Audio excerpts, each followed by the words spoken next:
Hi guys, tonight we drift quietly into the frozen north. The air is so cold it stings your nose. The sky is a pale, milky white. There is no sound but the soft crunch of snow underfoot. You wrap your coat tighter, but the wind finds a way in. It smells of clean salt and deep, endless ice. So before you get comfortable, take a moment to like the video and subscribe. But only if you genuinely enjoy what I do here. And if you want to let me know where you are listening from and what time it is where you are, I always love seeing those little snapshots of the world. Now dim the lights and let the story begin. You are standing on the deck of a great wooden ship. Beneath your boots, the thick planks of oak feel solid and strong. The ship is moving, but it does not rock like it does in the open ocean. Here, the water is heavy. It moves like thick soup. You walk to the side of the ship and rest your gloved hands on the wooden rail. The wood is covered in a thin layer of frost. It feels rough and cold through your woolen gloves. You look down at the water. It is not the deep blue color of the Atlantic anymore. Here, the sea is almost black, but it is covered in white spots. Sailors call this pancake ice. They're round, flat circles of ice floating on the surface. They look like giant white lily pads. As the ship pushes forward, the wooden hull bumps into them. They do not crash. They make a soft, hissing sound as they scrape along the side of the ship. Hiss. Bump. Hiss. It is a quiet, rhythmic sound. It sounds like the ocean is whispering to the ship. You look up. Above you, the tall masts reach into the grey sky. They are like tall, stripped trees without branches. The sails are still up, catching the weak wind. The canvas is stiff with the cold. It does not flap or snap. It just holds the wind, pushing the ship forward at a walking pace. The ropes that hold the sails are thick and coated with ice. They look like white snakes winding their way up to the sky. The air here is different. It is very dry. When you breathe in, you feel the cold go deep into your chest. When you breathe out, a cloud of white steam floats in front of your face. It hangs there for a moment before drifting away. You can feel the moisture from your breath freezing on your scarf. Small crystals of ice form on the wool, turning the dark fabric white. The ship is hunting for a place to rest. You are not trying to cross the ocean quickly. You are looking for a spot to spend the winter. In this part of the world, the sun is getting tired. Each day, it stays in the sky for a shorter time. Soon, it will set and not rise again for months. The captain knows this. The crew knows this. There is no panic. There is only a slow, steady search for a safe harbor. You watch the men on the deck. They move slowly. In this cold, you cannot rush. Running makes you sweat, and sweat turns to ice inside your clothes. So everyone moves with a calm purpose. They are wearing heavy coats made of thick wool. Some wear trousers made of moleskin, a thick, soft cotton fabric that stops the wind. On their heads, they wear knitted caps pulled down low over their ears. You can only see their eyes and their red, cold noses. One sailor is standing near the front of the ship. He's holding a long pole. He dips it into the water to check the depth. He pulls it up, water dripping from the wood, and calls out a number. His voice sounds flat in the cold air. The sound does not travel far. The ice seems to swallow the noise. You look ahead. The horizon is gone. There is no line where the sea meets the sky. It is all just shades of white and grey. This is called ice blink. It happens when the white ice reflects light up into the clouds. It makes the world feel like a bowl of milk. It is beautiful, but it is also strange. It makes you feel very small. The ship slows down even more. The pancake ice is getting thicker. The round circles are joining together to make big sheets. Now when the ship hits them, there is a louder sound, crack. The wood of the ship is very strong. It is reinforced, which means it has extra layers of wood at the front to break the ice. You can feel the vibration of the breaking ice through the soles of your boots. It is a deep shudder that runs through the whole ship. You walk towards the middle of the deck. There is a large wheel there, where two men are steering. It takes two men, because the rudder, the flat piece of wood in the water that turns the ship, is hard to move in the slush. They grunt as they turn the big wooden spokes. They are guiding the ship towards a small bay. It is not really land. It is just a curve in the solid ice pack, a place where the ship can tuck itself in, away from the worst of the moving currents. It is peaceful here. You might expect to be afraid, floating so far from home on a wooden boat, but the ship feels like a fortress. It smells of tar and hemp rope. It smells of the tea brewing below decks. It is a little island of warmth in a frozen world. You notice a small detail on the deck. A coil of rope has been left out. It is frozen solid. It looks like a sculpture made of stone. You tap it with your boot, and it makes a dull thud. Everything here eventually becomes part of the ice. The metal bolts on the deck are covered in white frost flowers. These are delicate little crystals that grow on cold metal. They look like ferns made of sugar. If you touch them, they would crumble instantly. The light is beginning to fade now. The grey sky is turning a darker charcoal colour. The watch, the group of sailors working on deck, is about to change. Men will go below to get warm, and new men will come up to stand in the cold. It is a cycle that happens every 4 hours. It keeps the ship safe. It keeps the routine going. You lean back against the mainmast. The wood of the mast is huge, thick enough that you cannot wrap your arms around it. It feels solid against your back. You watch the water turn to slush, and the slush turn to solid ice. The ship is gently squeezing into its final spot. The water around the hull is starting to freeze, effectively gluing the ship in place. This is what you have been waiting for. The moment when the journey stops and the waiting begins. The ship is no longer a vehicle. It is becoming a house. A stationary wooden house sitting in a field of ice. Far away, you hear a sound. It sounds like thunder, but the sky is clear. It is the sound of a glacier calving a giant piece of ice falling into the sea miles away. The sound rolls over the flat ice, low and deep. It reminds you of the power of this place. But here, on the deck, you are safe. The ship has stopped moving. The sails hang loose. The water is still. The long winter night is coming, and you are ready. The ship has stopped moving forward. The wind is still pushing gently against the masts, but the ice is holding the hull tight. The water around the ship is no longer liquid. It is a thick, grey slush that is freezing into a solid floor. You can feel the change in the deck beneath your feet. For weeks, the deck has been alive. It has rolled and pitched, always shifting with the waves. Now, it feels different. It feels like the ground. It is steady. It is still. The captain stands on the raised part of the deck near the back. He looks out at the white horizon. He nods his head once. It is a small movement, but the crew knows what it means. It is time to put down the anchor. Even though the ice is holding the ship, the anchor is important. Beneath the ice, the water is still moving. The tides still pull back and forth. If the ship is not tied to the bottom of the sea, the whole field of ice could drift away, taking the ship with it. The anchor acts like a heavy metal claw. It grabs the mud far below and holds the ship in one place. You walk forward to watch the men work. The anchor is huge. It is made of black iron, speckled with orange rust. It hangs off the side of the bow near the front. It is heavy, weighing as much as a small car. To lower it, the men cannot just let it go. If they did, the heavy chain would run out too fast. It could snap or damage the wood. They have to control it. They use a machine called a capstan. You see it in the middle of the deck. It looks like a giant wooden spool or drum standing on its end. It is waist high and made of smooth, polished oak. There are square holes around the top of the drum. The sailors take long, strong wooden bars, like thick poles, and slide them into these holes. The bars stick out like the spokes of a wheel. 6 men step up to the capstan. They are wrapped in their thickest coats. Their breath comes out in white puffs. Each man places his chest against one of the wooden bars. They dig their boots into the deck. The deck has sand sprinkled on it to stop them from slipping on the ice. "Heave!" one of them whispers. It is not a shout. In this quiet place, you don't need to shout. The men push. They walk forward, pushing the bars in a circle. Creak. The wooden drum begins to turn. It makes a groaning sound, like an old door opening.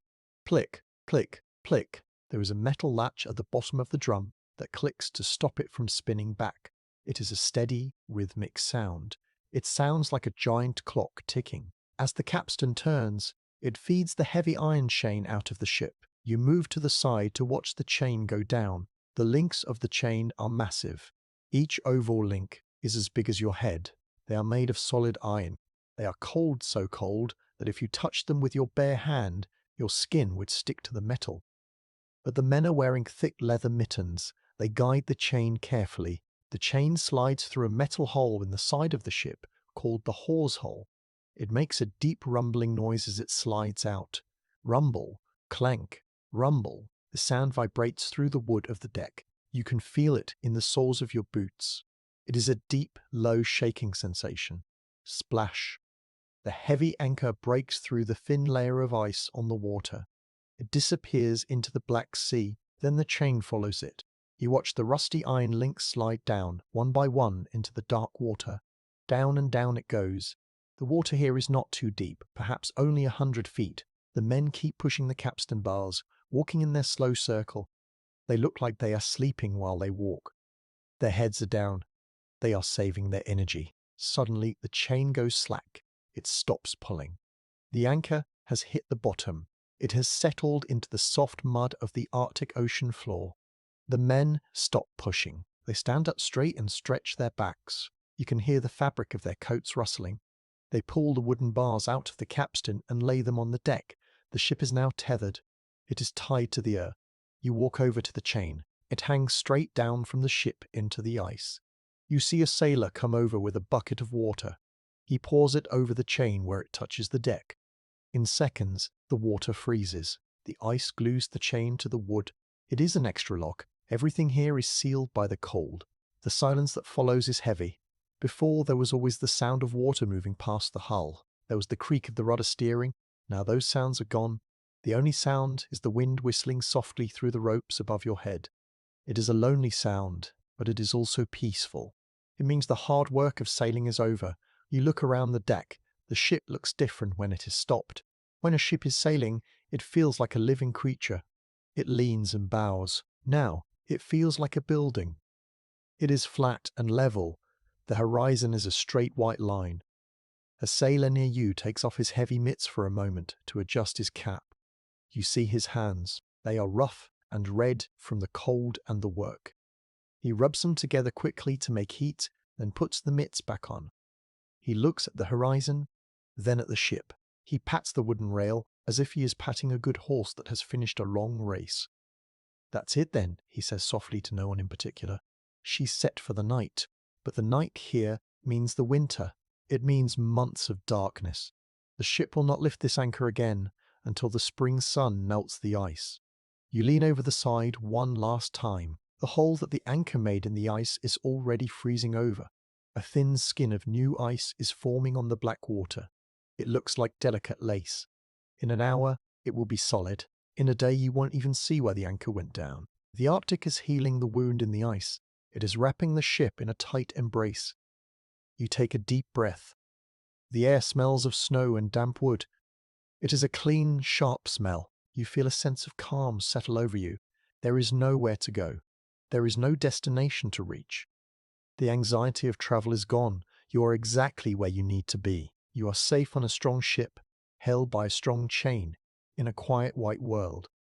The sun is low in the sky, casting long blue shadows across the deck. The shadows of the mast stretch out across the ice like long fingers. The light is soft and golden, but it holds no heat. It is just decoration. The cold is the real master here. You turn away from the rail. The deck is still cluttered with the tools of sailing. There are ropes coiled everywhere. There are buckets and poles. But all of that will change soon. Now that the ship is a house, it needs to be tidied. It needs to be prepared. But for now, for this hour, there is only the stillness. The anchor holds firm in the deep dark. The ship rests, and you stand in the quiet, feeling the absolute stability of a world frozen in place. You look up high. The ship is held by the anchor, but the work is not done. Above you, the great white sails are still hanging from the wooden beams. They are quiet now. There is no wind to fill them. But they cannot stay there. If a winter storm comes, the wind will grab the sails. It could rip the cloth to shreds. Or worse, the wind could push against the sails so hard that it tips the ship over, even in the ice. So, the sails must come down. It is time to climb. You walk to the side of the mast. There is a ladder made of rope called the ratlines. Usually, climbing this is easy. But today, the rope is covered in a thin layer of clear ice. It looks like glass. You grab the rope with your thick mittens. It is slippery and hard. You have to squeeze tight. You test the first step with your boot. You stomp on it gently to break the ice so your foot does not slip. Crunch, the ice breaks and your boot finds the grip. You start to climb. Up and up you go. The deck gets smaller below you. The men on the deck look like small dark shapes against the white snow. The air gets colder the higher you go.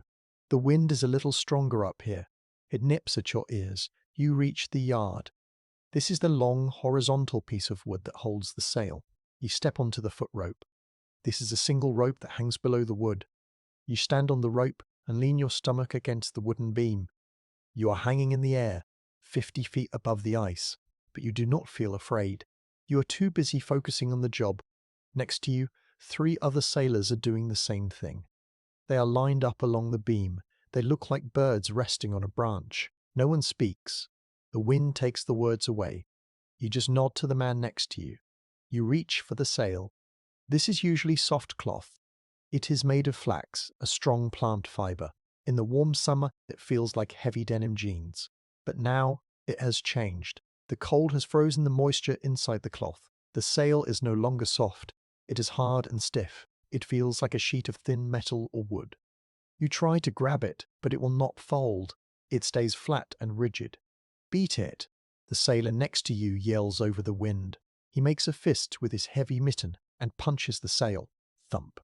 You do the same. You have to hit the canvas to break the ice inside it. Thump.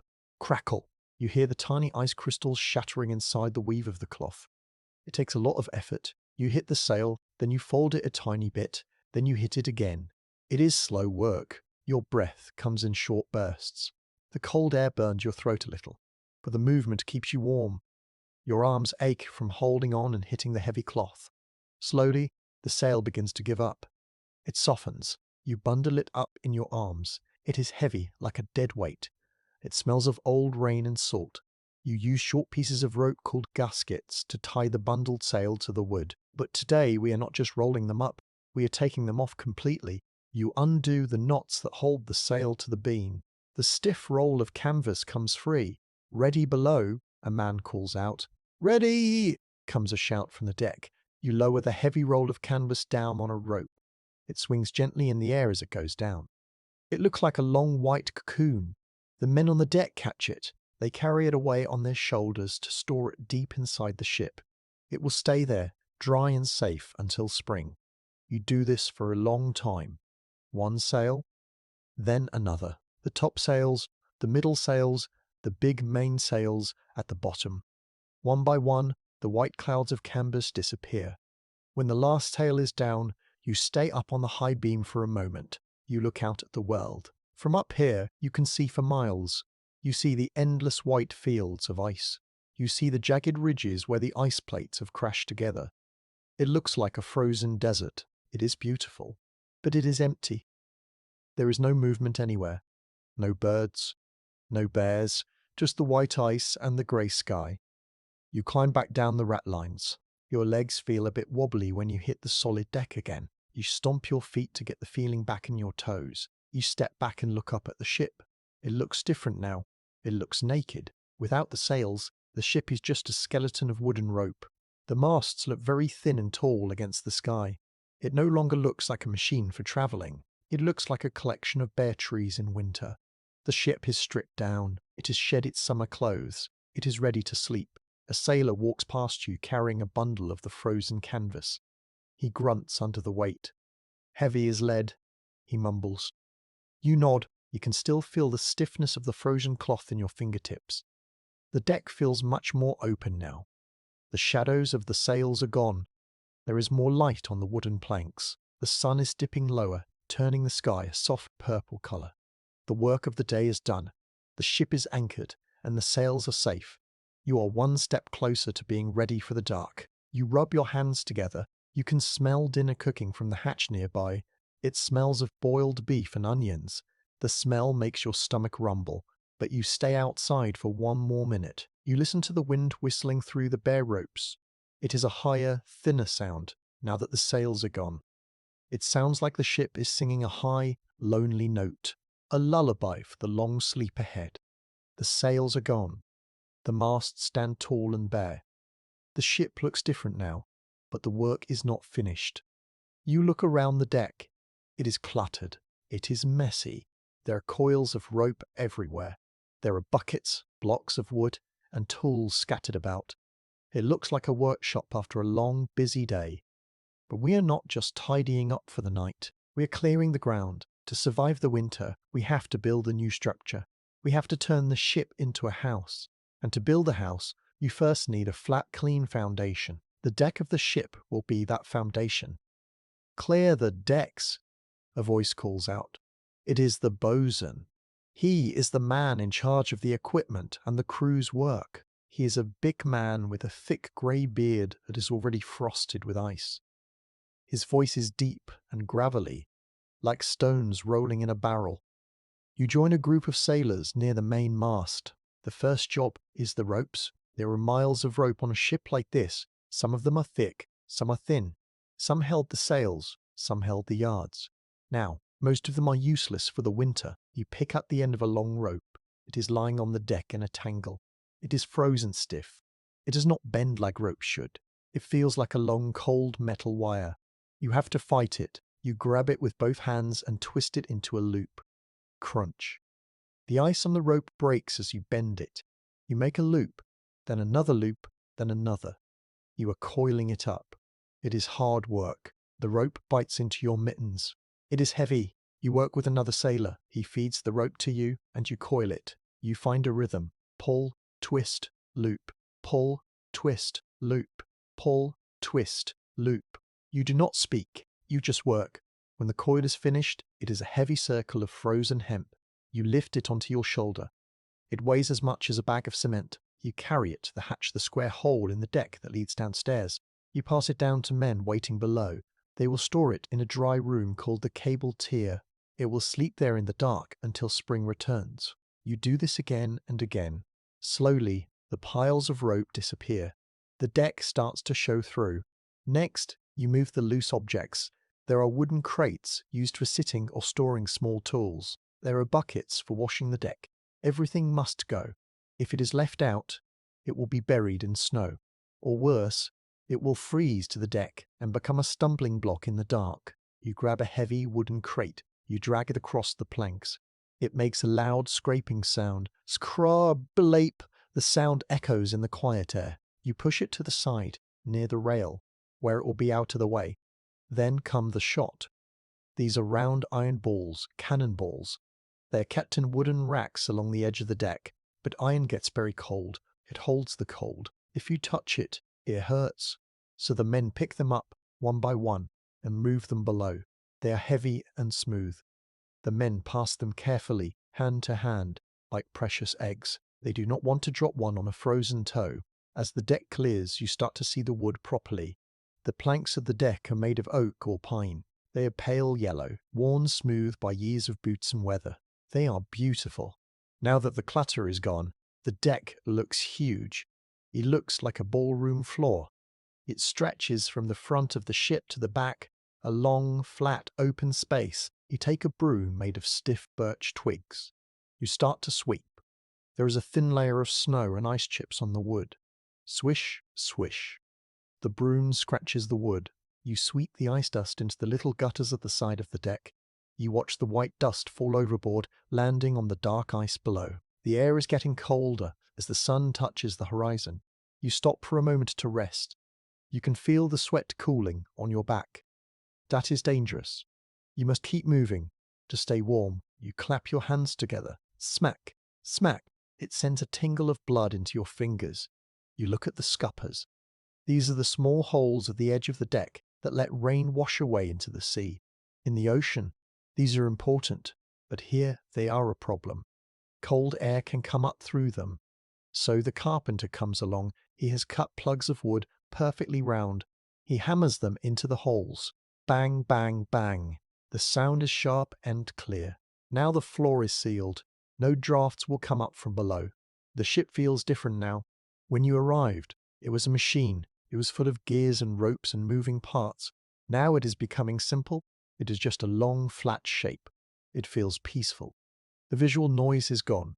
Your eyes can rest. There is nothing to trip over, nothing to catch your sleeve on. You walk to the center of the deck. You spin around slowly. It is strange to see it so empty. It reminds you of a house before the furniture moves in. It is waiting for something. A sailor nearby is checking the pumps. These are the machines used to pump water out of the bottom of the ship. He's covering them with thick canvas and greasing the metal parts. He treats them gently. He knows that if they freeze solid, the ship could be in trouble if a leak starts. He wraps them up like he is wrapping a baby for a winter walk. The sun is almost gone now. The light is a deep, bruised purple. The white ice around the ship glows with a soft blue light. It is a magical time of day. The silence is very deep. The only sound is the soft thud of boots on the clear deck. You feel a sense of satisfaction. Cleaning is a simple job, but it is a good job. You can see the result of your work. The chaos is gone. Order has returned. The bosun walks the length of the deck. He checks the work. He looks at the clear wood. He nods. He kicks a small piece of ice overboard with his boot. Good. He grumbles. Now we can build. He is right. The foundation is ready. The deck is a blank canvas. Tomorrow, the real work begins. Tomorrow, you will stop being sailors and start being builders. You will build a shelter within a shelter. But for now, the deck is open to the sky. You look up. The first stars are appearing. They are sharp and bright, like pinpricks in a sheet of dark paper. They look very far away. Without the sails to block the view, you can see the whole dome of the heavens. It makes you feel small, but it also makes you feel connected to the universe. You take one last walk around your new, clean floor. You check the railings. You check the hatches. Everything is tight. Everything is stowed. The ship is stripped to its bones, ready to face the long winter night. You pull your scarf up over your nose, feeling the warmth of your own breath, and head towards the hatch. The open air is beautiful, but the cold is waiting. And it is time to find some heat. The deck is clean. It stretches out before you, flat and empty. It looks like a wide wooden road leading nowhere, but you cannot leave it empty. The wind is already blowing snow across the planks. If you leave it like this, the snow will pile up. It will bury the ship. You need to build a shelter. You need to build a roof. But to build a roof, you need wood. And you are in the middle of a frozen ocean. There are no trees here. There is no lumberyard. There is only ice and water. So you have to find the wood inside the ship. You walk towards the waist of the ship, the middle part. Here, tied securely to the side rails, are the spare spars. These are long, thick tree trunks that have been stripped of their branches. They were brought along in case a mast broke during a storm. If the wind snapped the main mast, the sailors would use these spares to fix it. They are the ship's spare parts. But now, the sailing is over. The masts are safe. These spare logs are not needed for sailing anymore. They are needed for survival. You stand next to one of the spars. It is huge. It is made of Norwegian pine. It is longer than a bus and as thick as a telephone pole. It is coated in a thick layer of ice. It looks like a giant icicle. Get the lines, a sailor whispers. You grab a knife. You have to cut the ropes that hold the spar to the ship. The knots are frozen solid. You cannot untie them. You saw at the stiff rope with your knife. Saw, snap. The rope gives way. The big log shifts a little. It is heavy. You need 6 men to move it. You all line up beside the log. You bend down and hook your arms under it. The wood is cold, but it feels different from the iron anchor chain. It feels natural. It feels like something that was once alive. Lift, the leader says. You grunt and lift. The log is incredibly heavy. It digs into your shoulder. You shuffle forward, your boots crunching on the sandy deck. You carry it to the center of the ship. You set it down gently. Thud. The sound is dull and heavy. You go back for another one, and another. Soon, there is a pile of long timber logs sitting in the middle of the clean deck. It looks like you are starting a log cabin, but these logs are round. To build a frame for a roof, you need flat surfaces. You need beams, not poles. So, the carpentry begins. You watch the ship's carpenter. He is the master of wood. He opens his wooden chest of tools. He takes out a tool called an adze. This is a strange-looking tool. It looks like an axe, but the blade is turned sideways. It looks like a hoe you would use in a garden. The carpenter stands over the log. He swings the adze down between his feet. Chop. A thick slice of wood flies off the log. Chop. Another slice. He is flattening the top of the log. It looks dangerous. He is swinging a sharp blade inches from his own toes, but he never misses. He has done this thousands of times. He works with a steady rhythm. Chop, pause. Chop, pause. You walk closer, then it hits you. The smell. As the carpenter cuts into the pine, the smell of fresh wood fills the air. It smells of resin and sap. It smells of a deep green forest. In this frozen world, where everything smells of salt and ice, the smell of the wood is shocking. It is a warm smell. It reminds you of summer. It reminds you of home. You see other sailors stop what they are doing. They sniff the air. For a second, their tired faces look softer. The smell of the pine tree brings a little bit of life back to this dead place. You pick up a draw knife. This is a blade with a handle on both ends. You use it to strip the bark off the smaller pieces of wood. You sit on a crate, holding a piece of wood, steady with your knees. You pull the knife towards you. Scritch. The rough bark peels away, revealing the clean white wood underneath. The wood shavings fall onto the deck. They are bright yellow against the grey planks. They look like confetti. The wind picks them up and blows them across the ice. You watch a yellow wood chip land on the white snow. It looks like a tiny gold coin. The work keeps you warm. Your arms are moving constantly, but you have to be careful with your tools. The metal blades of the saws and knives are freezing. If you touch the metal with bare skin, it burns. You have to keep your gloves on. But working with gloves is clumsy. You drop a nail, you fumble with the hammer. It is frustrating, but you take your time. There is no rush. The winter is long. You are not just using the spare masts. You are scavenging everything. The sailors bring up old planks from the bottom of the ship. These are rougher pieces of wood. They are stained with tar. They smell strong and chemical.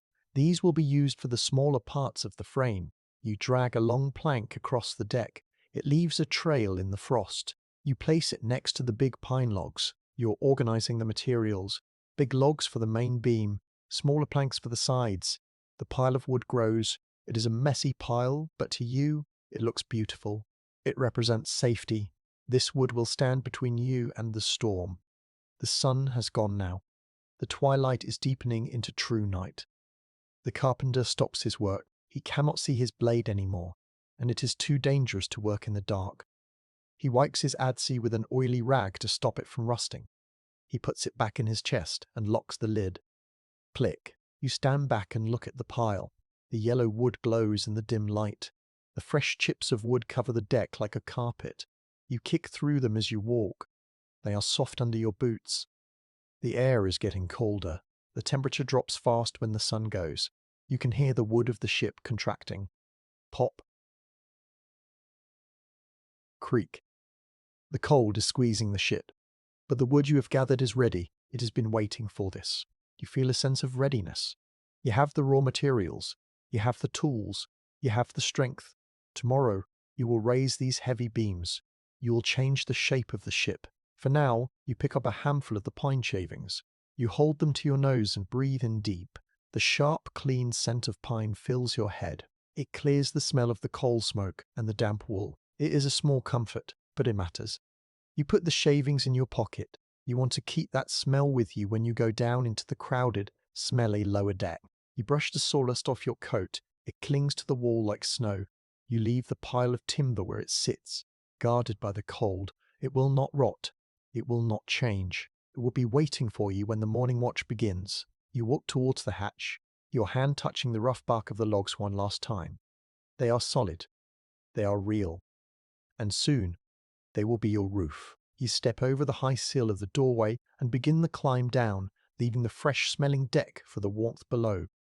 The sun is up, but it is low and weak. It hangs just above the ice, looking like a pale lemon. The air is still freezing. The pile of wood you gathered yesterday is now covered in a thin dusting of frost. The yellow pine logs look like they have been sprinkled with sugar. Today is the heavy day. Today we build the frame. To make a roof, you need a spine. You need a long, strong beam running right down the center of the ship high above the deck. This is called the ridge pole. It is the most important piece. If this breaks, the whole roof falls down. You stand next to the biggest log. It is the spare mast you dragged out yesterday.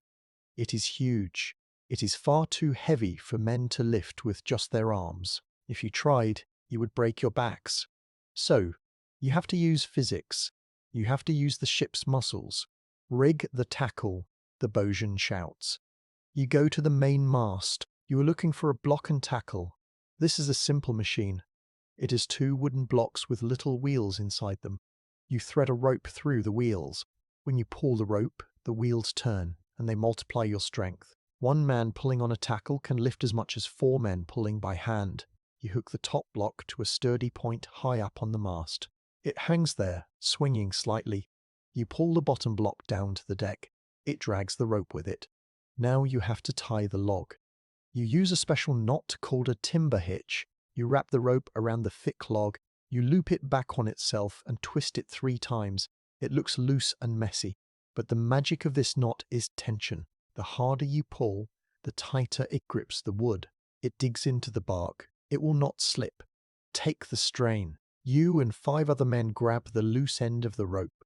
You line up along the deck. You dig your heels into the wooden planks. You wear your thickest gloves. The hemp rope is rough and scratchy. Heave. You pull. You lean your body weight back. The rope tightens. It hums like a guitar string. Above you, the wooden block creaks. Creak. It is a complaining sound. The wheels are turning under the heavy load. Slowly, the giant log lifts. 1 end rises from the deck. It hovers in the air. It sways gently, like a sleeping giant waking up. Heave. You pull again. You step back, hand over hand. The log goes higher. It rises past your waist, past your head. It is floating above you now. You have to be careful. If the rope snaps, the log will fall and crush anything underneath. But you trust the rope. It is thick and tarred. It is strong. The log reaches the right height. It needs to rest about 7 feet above the deck. This is high enough for a tall man to walk underneath without bumping his head. Other sailors are waiting. They have built crutches. These are X-shaped supports made of smaller wood lashed to the masts. They look like giant wooden crosses. The log needs to sit in the V of the X. Lower away, gently, the bosun commands. You let the rope slide slowly through your gloves. It burns a little, even through the leather. The log comes down. Thump. It settles into the wooden crutch. It fits perfectly.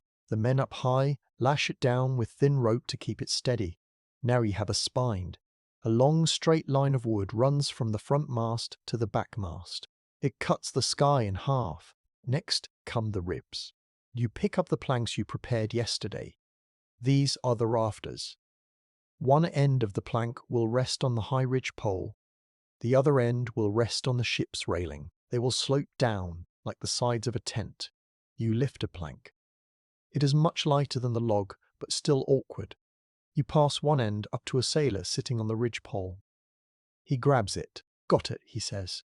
His voice is calm. He nails it to the main beam. Bang, bang, bang, bang. The sound of the hammer is very loud in the quiet air. It echoes off the icebergs nearby. It sounds like a gunshot. You nail the bottom end to the ship's rail.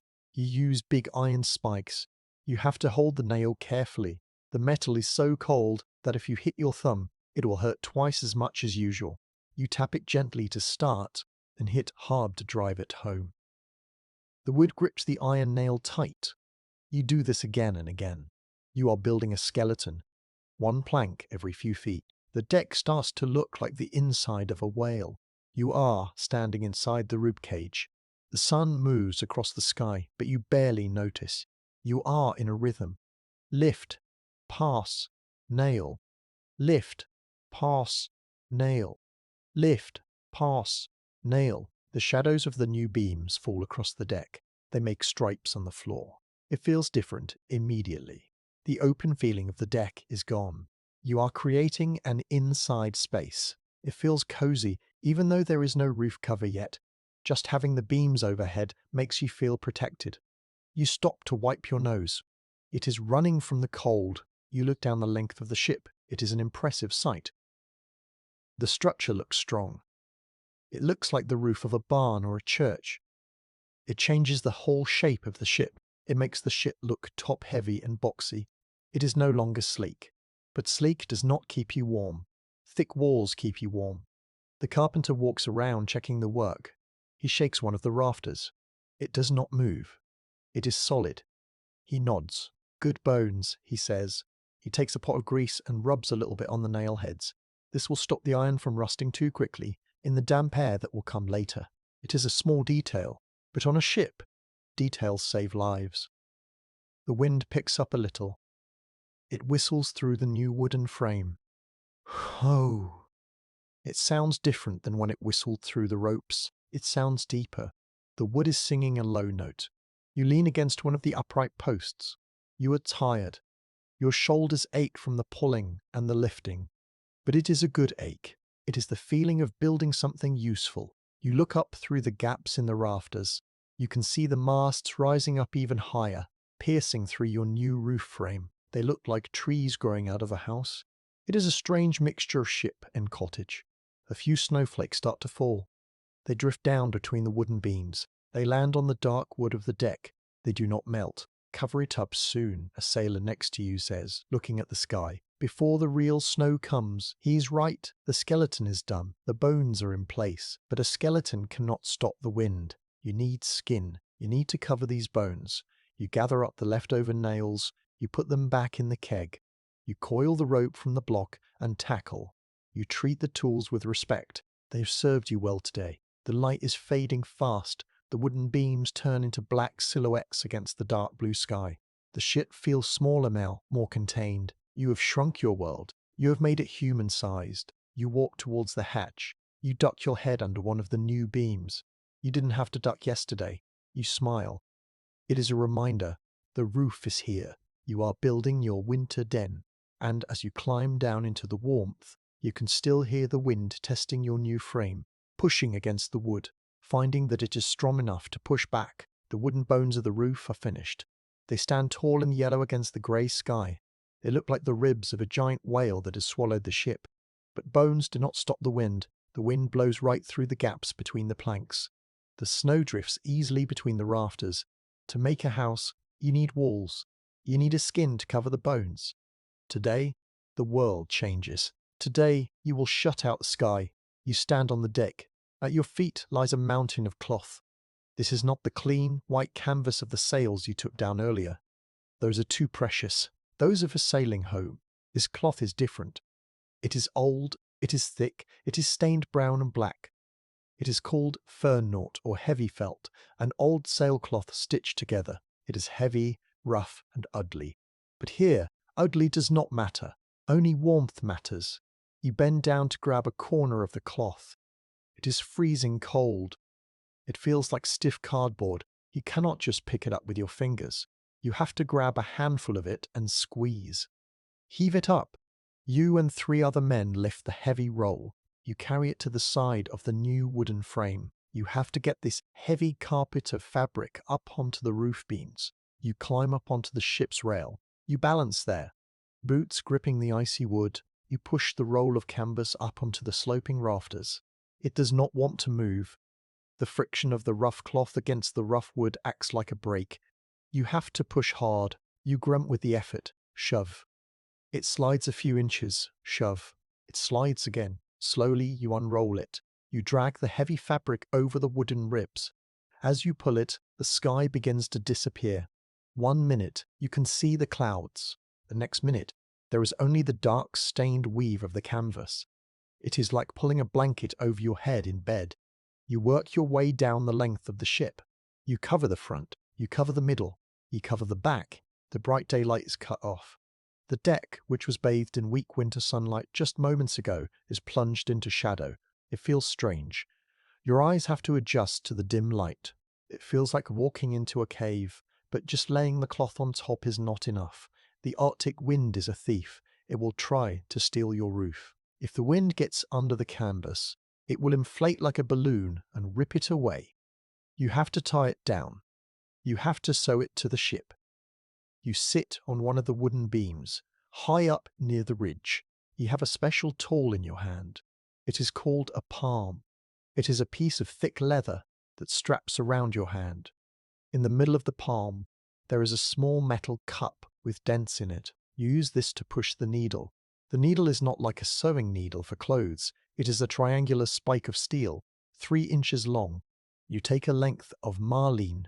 This is a small, strong string made of hemp. It is soaked in tar. It smells strong and smoky. It is sticky. It leaves black marks on your gloves. You push the needle through the thick canvas. Pop, it goes through. You loop the string around the wooden beam. Then you push the needle back up through the canvas.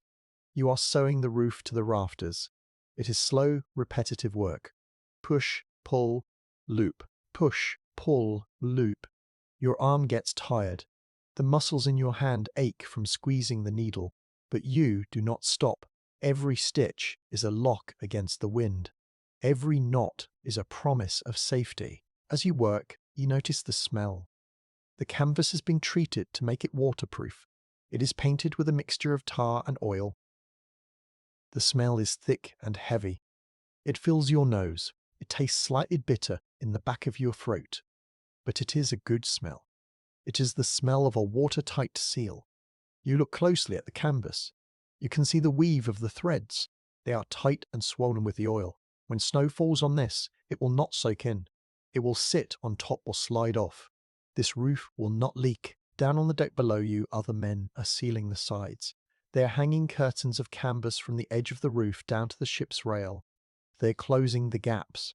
They overlap the cloth so the wind cannot find a way in. They weight the bottom of the curtains with heavy chains so they don't flap. The sound of the world is changing. An hour ago, you could hear the wind whistling sharply. You could hear the crunch of boots on snow clearly. Now the sounds are muffled. The canvas acts like a giant earplug. The wind outside is just a dull roar. The voices of the men on the deck sound hollow and echoey. "Pass the line," someone says below. The voice bounces off the wooden beams and the canvas roof. It sounds like you're inside a large drum. You finish your section of the roof. You tie off the marline with a secure knot. You cut the string with your knife.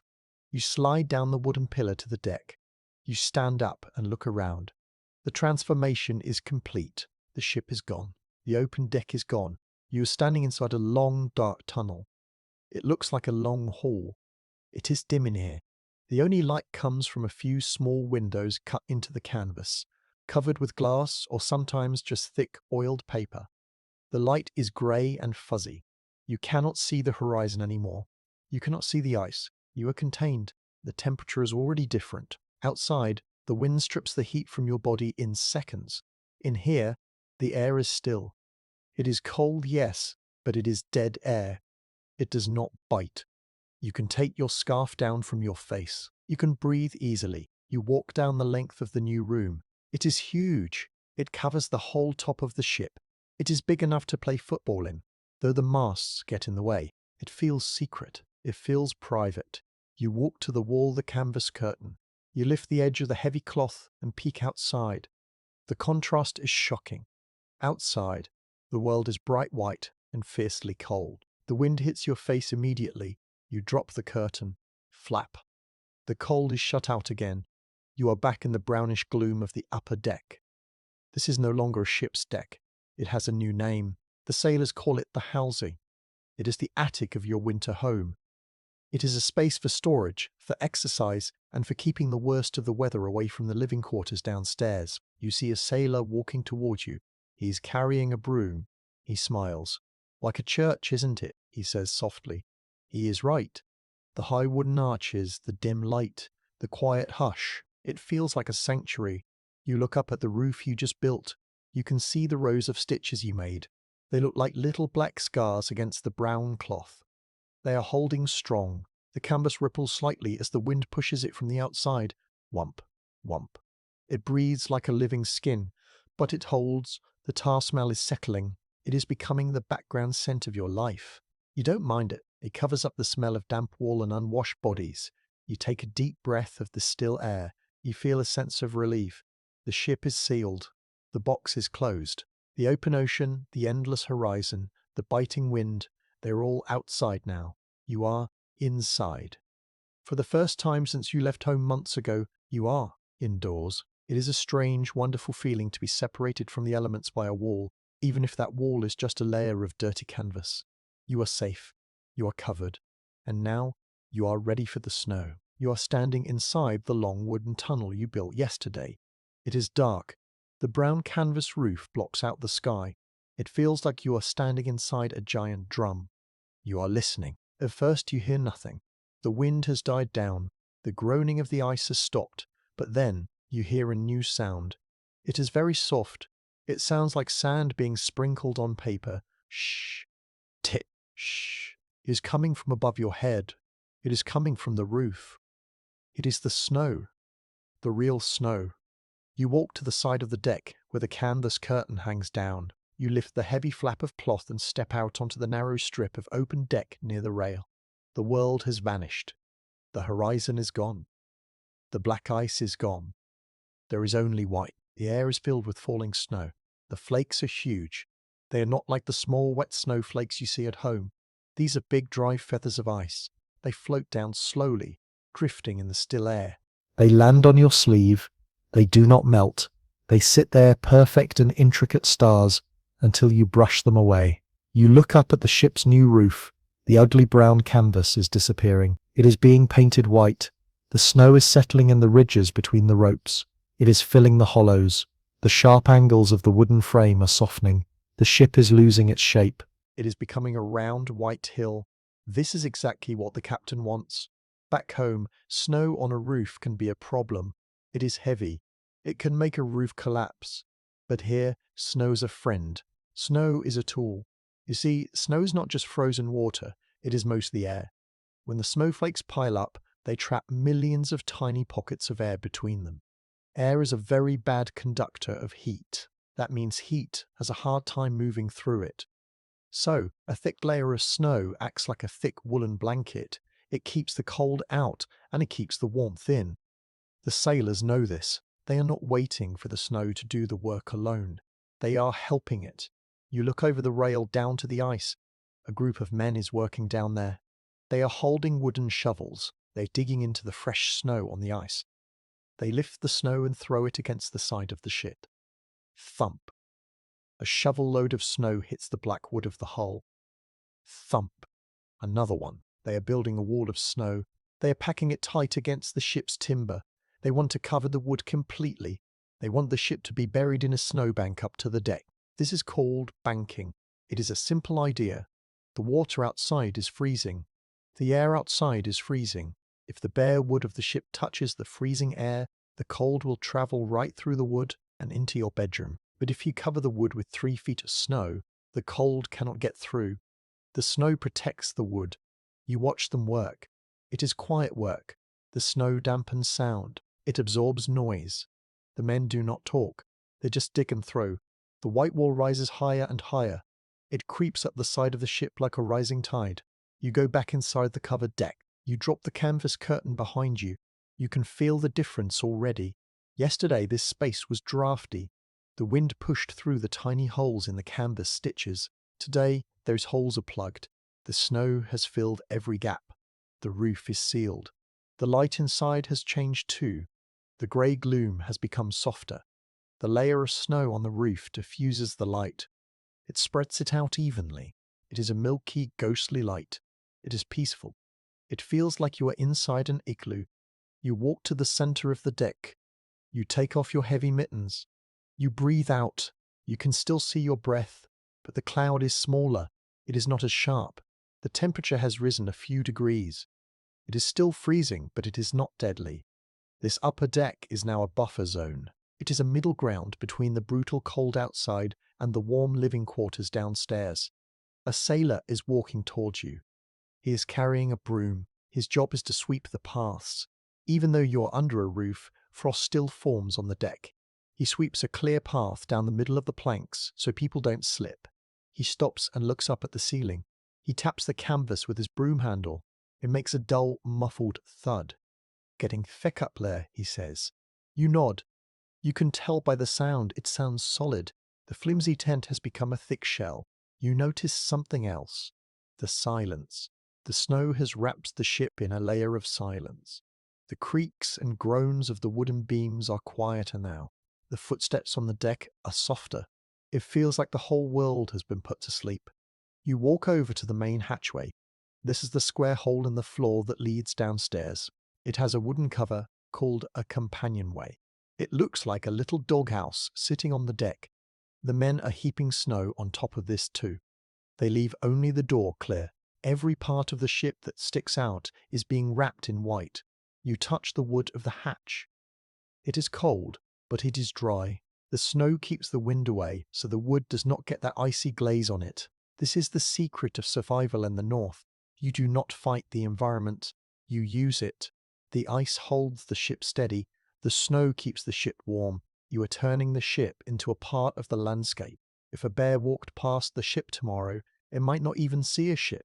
It would just see a snowdrift with a chimney sticking out. You feel a sense of security. The storm can blow as hard as it likes. The wind can scream.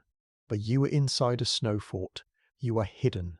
You sit down on a coil of rope for a moment. You listen to the soft hiss of the snow falling on the canvas roof. It is a relentless sound. It means the blanket is getting thicker. Every inch of snow is another inch of safety. The day is ending. The milky light is fading to black. But inside the housing, it feels cozy. A sailor hangs a lantern on a hook near the mast. He lights it with a match.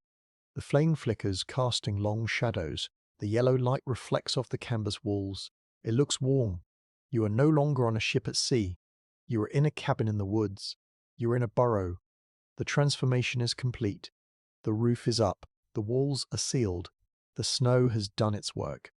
Now it is time to go deeper. The upper deck is safe, but it is not where you sleep. The real heat is down below.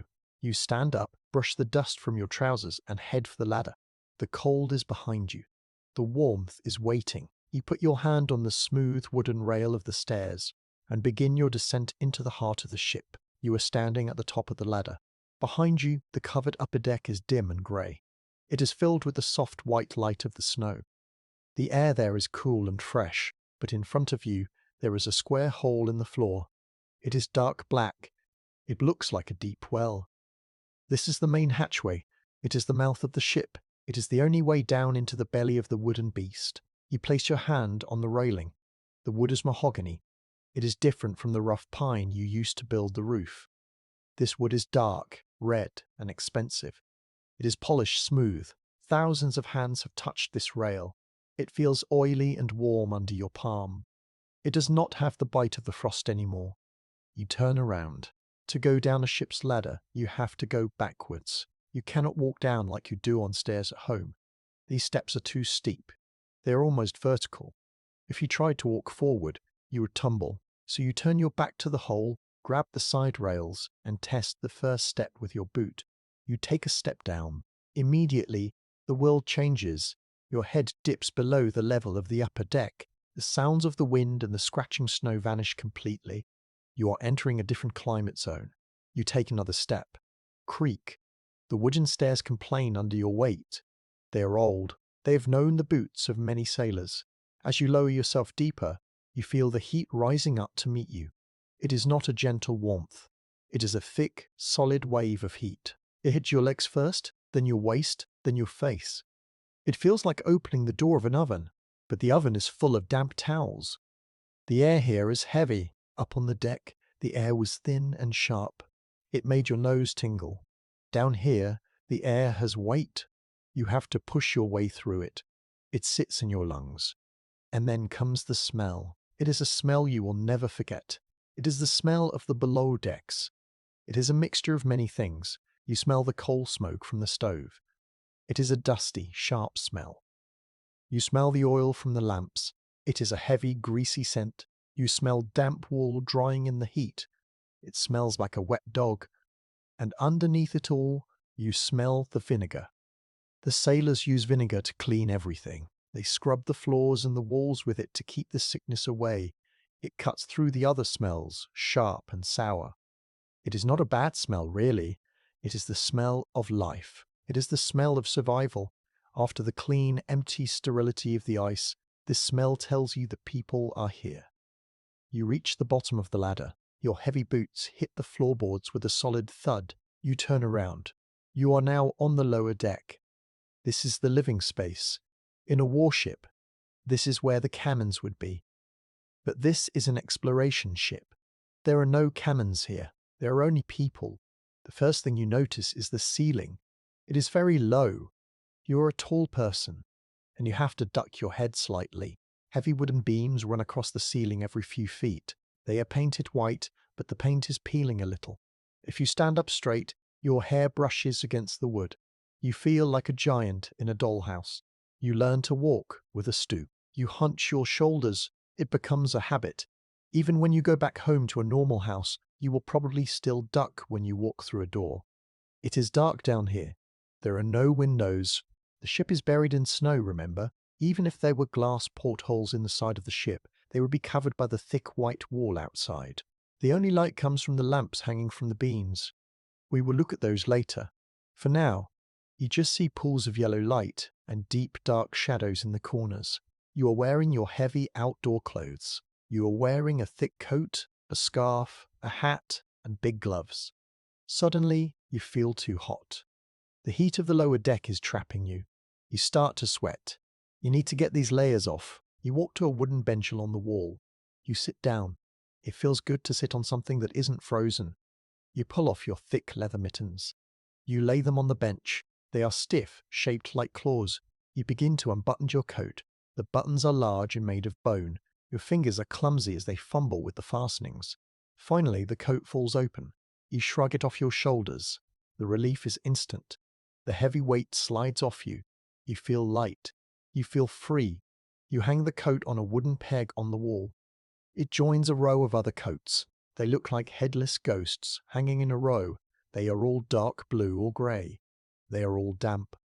Steam is rising gently from them as the ice in the fabric melts. You take off your hat. You run your hand through your hair. It is flattened and sweaty. You take a deep breath of the thick, warm air. You can taste the coal dust on your tongue. You look around the space. This is a corridor. To your left and right are wooden walls. These are the cabins for the officers. But you are heading forward to the main open space where the sailors live. You walk down the narrow passage. The floorboards are scrubbed clean. They are almost white. The sailors scrub them with sand and stones every morning.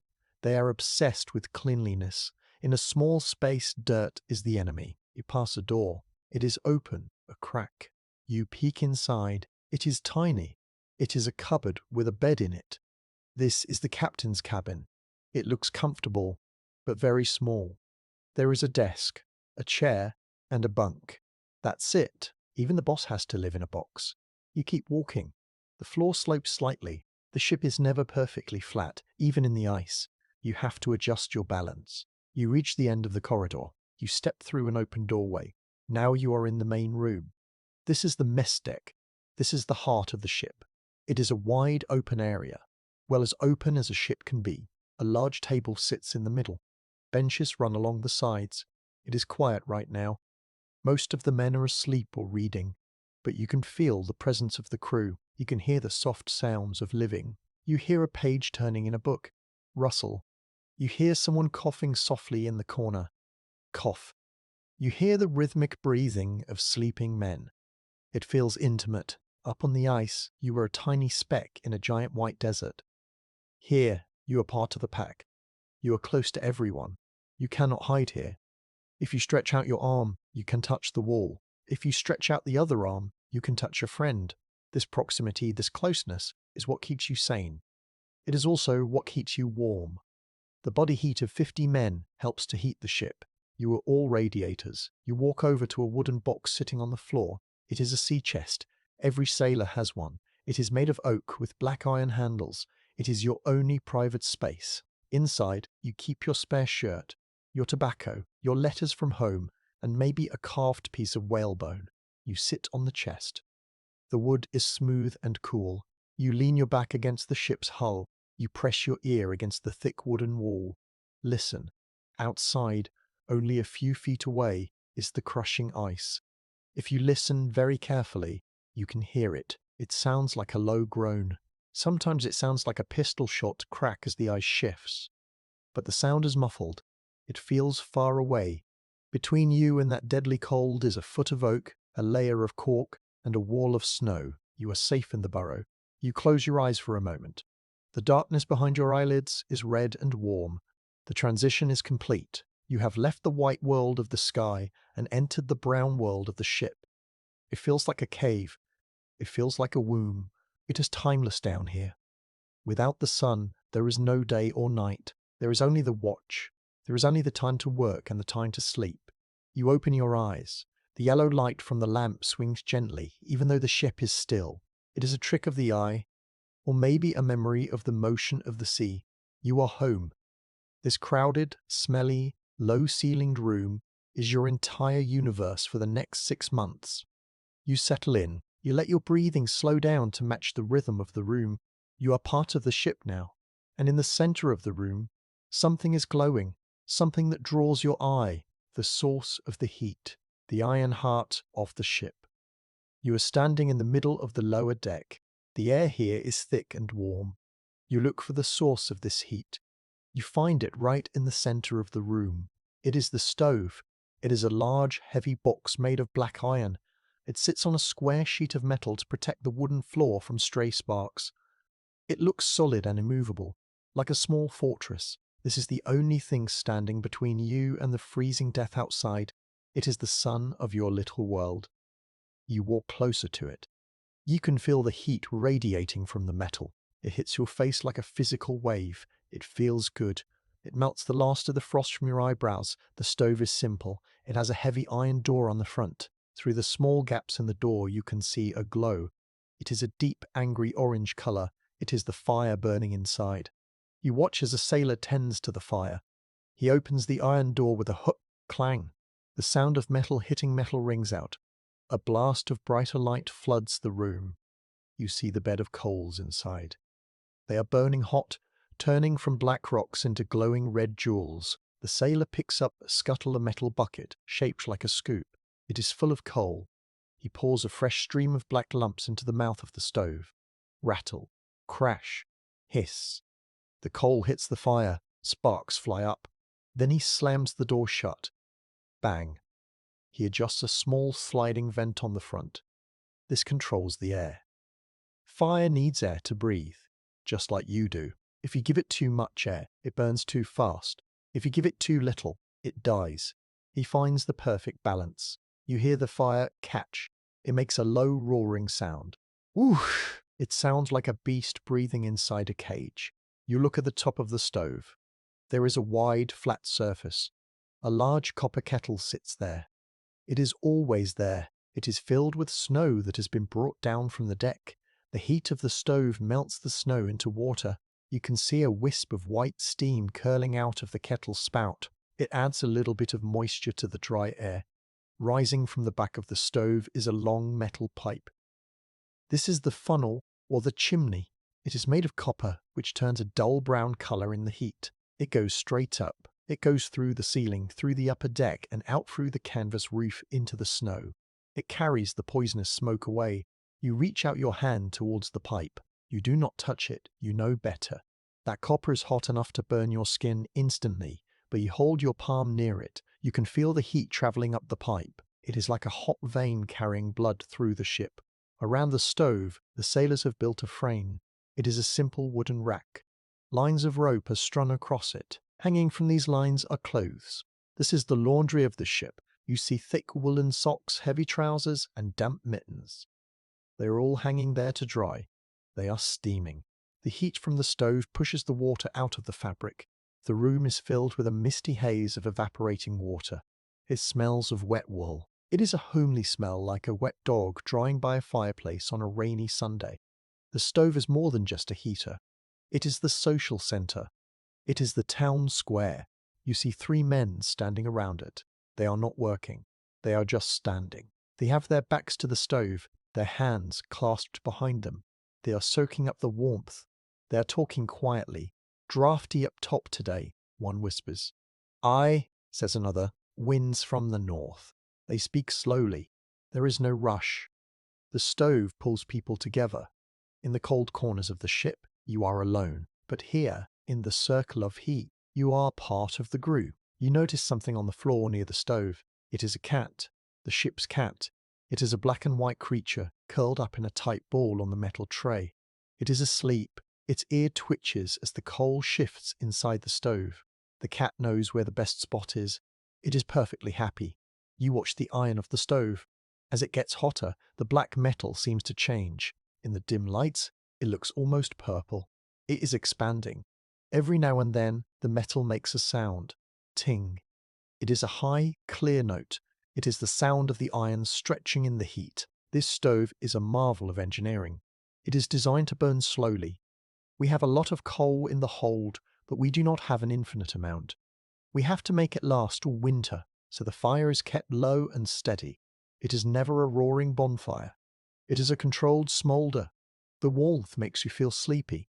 The cold outside makes your body tense. You are always shivering, always tightening your muscles to keep warm. But here, near the iron box, your muscles relax. Your shoulders drop. You can unclench your jaw. You look at the coal bucket again. The coal comes from Wales. It travelled thousands of miles across the ocean to be here. It was dug out of the deep earth, and now it is burning in the frozen north. It is essentially trapped sunlight from millions of years ago being released to keep you alive. The sailor with the hook checks the temperature. He has a simple way of doing it. He spits on the side of the stove. Hiss pop. The spit boils away instantly. He nods. It is hot enough. He moves the kettle slightly to the side to let the water simmer. The lid of the kettle rattles softly. Clink, clink. It is a comforting kitchen sound. You step back a little. The heat is almost too much if you stand too close. You find a spot on a bench nearby. You watch the red glow through the grate. It is hypnotic. It is the only thing in this world that is red. Everything else is white, grey, brown, or blue. The red light reminds you of life. It reminds you of blood. It reminds you of the sun. The stove creates a draft. It pulls cold air along the floor from the ends of the ship, heats it up, and sends it rising to the ceiling. It creates a slow and visible river of air in the room. You can feel a faint breeze on your ankles. That is the cold air rushing to be warmed. The iron monster grumbles again. The fire is settling down for the next hour. The flames are licking the coal, turning the black lumps into grey ash. You feel a deep sense of gratitude for this metal box. Without it, the ship would just be a wooden coffin in the ice. With it, the ship is a home. The stove is the mother of the crew. It feeds them warmth. It dries their clothes. It cooks their food. It is the most important member of the expedition. You close your eyes and listen to the soft roar of the fire. You let the warmth soak into your bones. You are safe in the circle of the stove. But as you look around the room, you realize that the light from the fire is not enough. The corners of the room are still pitch black. The stove gives heat, but it does not give much light. To see each other, to work, and to read, you need something else. You need the little suns that hang from the beams. The stove is doing its job. The center of the room is warm, but heat is not the only thing you need. The winter outside is dark. It is a darkness deeper than any night you've known back home. It is a heavy, solid blackness that presses against the ship. To keep your mind safe, you need light. You look up at the wooden ceiling beams. Hanging there on a brass chain is a lamp. It is beautiful. It is made of polished brass that shines even when it is not lit. It looks like a heavy golden pear. It swings very gently, back and forth, remembering the movement of the sea. It is time to push back the shadows. You watch a sailor approach the lamp. He stands on a small wooden crate to reach it. He treats the lamp with great care. In this world, light is just as precious as heat. He holds a match. He strikes it against the rough wood of the beam. Scritch. A tiny flare of fire bursts into life. He opens the small glass door on the side of the lamp. He touches the flame to the wick. The wick is a flat piece of cotton webbing. It is soaked in oil. For a second, nothing happens. Then, the blue flame jumps from the match to the cotton. It flickers. It is weak at first. The sailor turns a small brass wheel on the side of the lamp. This pushes the wick up. The flame grows. It turns from blue to a rich, creamy yellow. It spreads out. It stops flickering and becomes a steady, glowing shape. It looks like a bright yellow leaf standing up in the air. He closes the glass door. Click. The light changes instantly. When the door is open, the light is raw. When the glass is closed, the light is magnified. It shines through the thick glass chimney. It floods the room. It is not a white light like the electric bulbs you have at home. It is a soft golden light. It is the color of honey. It makes everything in the room look softer. The rough wood of the walls looks smooth. The tired faces of the men look younger. It is a kind light, but there is a smell. You sniff the air. It is a distinctive scent. It is not the chemical smell of paraffin or kerosene. It is thicker. It is a bit fishy. This is whale oil, or perhaps seal oil. It is fat rendered down from the animals of the icy sea. It is fuel harvested from the environment. It burns hot and bright, but it has a heavy organic smell. It hangs in the air, mixing with the coal smoke and the coffee. After a few days, you stop noticing it. It just becomes the smell of inside. The sailor moves to the next lamp. There are 4 of them hanging in the mess deck. One by one, he wakes them up. Scritch, fleur, glow. As each lamp comes on, the room transforms. The dark corners retreat. The shadows hide under the table and behind the chests. The room feels bigger. You can see the details now. You can see the grain in the wood of the table. You can see the title on the spine of a book. But these lamps are needy. You cannot just turn them on and walk away. They need constant attention. You watch the sailor closely. He is looking at the first lamp again. The flame is getting too high. It is starting to smoke. A thin line of black soot is rising from the top of the glass chimney. If he leaves it, the glass will turn black and the light will die. He takes out a small tool. It looks like a pair of scissors, but it has a little box on top of the blades. These are snuffers or wick trimmers. He opens the lamp. He carefully snips the top of the burning wick. Snip. The black, burned piece of cotton falls into the little box on the scissors. He does not drop it on the floor.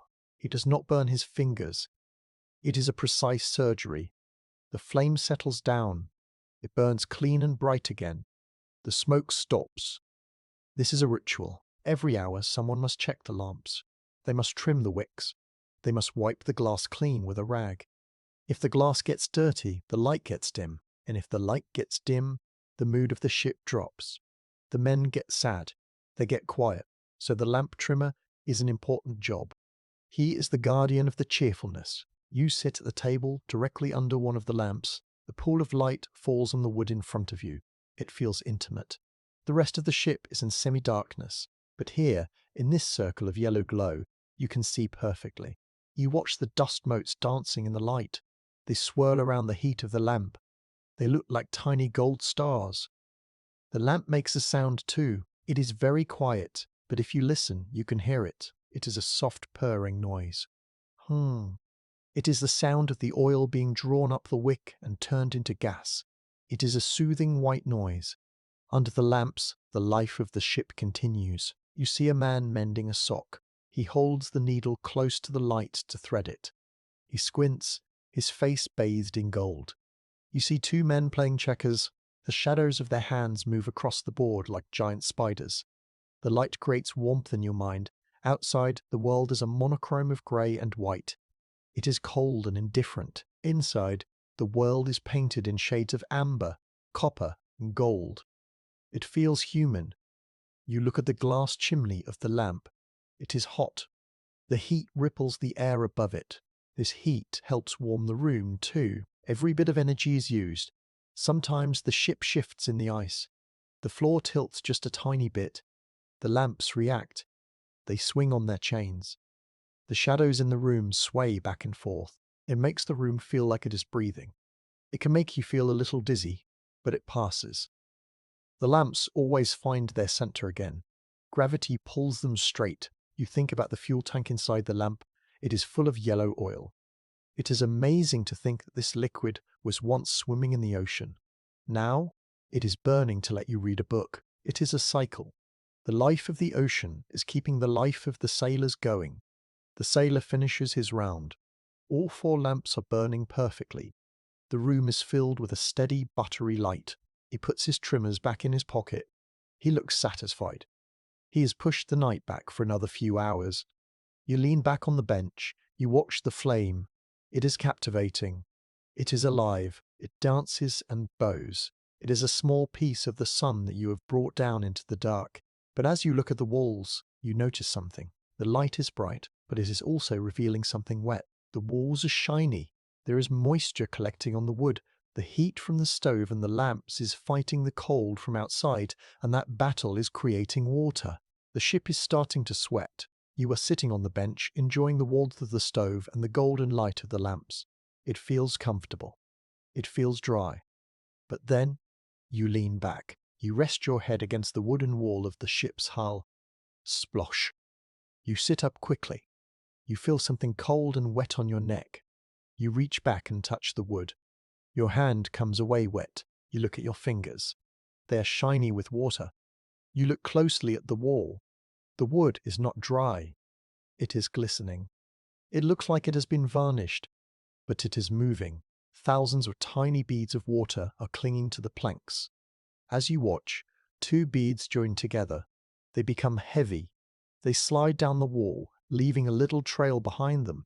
Like a snail, they hit the floor and make a tiny puddle. The ship is sweating. This is not a leak. The ocean is not coming in from the outside. This water is coming from the inside. It is coming from you. Think about it. 50 men are breathing in this small room. Every time you breathe out, you release a cloud of moisture. You can't see it because the room is warm, but it is there. The kettle on the stove is puffing out steam. The drying socks are releasing water vapor. The air is full of water. It is thick with it. But the walls are cold. The thick oak planks of the hull are touching the ice outside. The cold travels through the wood. When the warm, wet air from your breath hits the cold wall, it turns back into liquid water. It is the same thing that happens to your bathroom mirror after a hot shower. But here, you are living inside the bathroom, and the shower never stops running. This is the great battle of the winter. It is not just against the cold, it is against the damp. You look around the room again.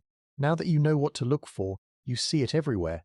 The beams on the ceiling have little drops hanging from them ready to fall. The corners of the room look dark and slick.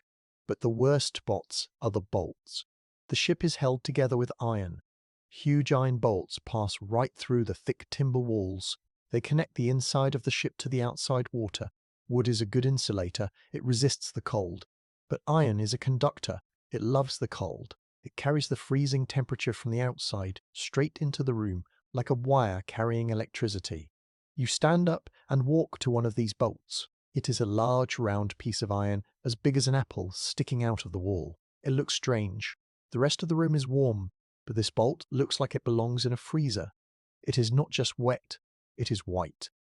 It is covered in a thick layer of frost. It is a bizarre sight. You are standing in a room where a fire is burning. You are wearing just a shirt, yet inches away from your face, there is a snowball growing on the wall. The iron is so cold that the moisture in the air doesn't just turn to water, it freezes instantly upon contact. You reach out and touch the white frost with your finger. It is soft and powdery. It crumbles. Underneath, the black iron is painfully cold. It burns your fingertip. You pull your hand away. As the room gets warmer during the day, these ice bolts begin to melt. They start to drip, drip, drip, drip. It creates a constant quiet rhythm. It sounds like a slow rain is falling inside the ship. If you are unlucky enough to sleep under one of these bolts, you will wake up with a wet forehead. You see a sailor walking along the wall. He is holding a rag. He looks tired. He wipes the wall.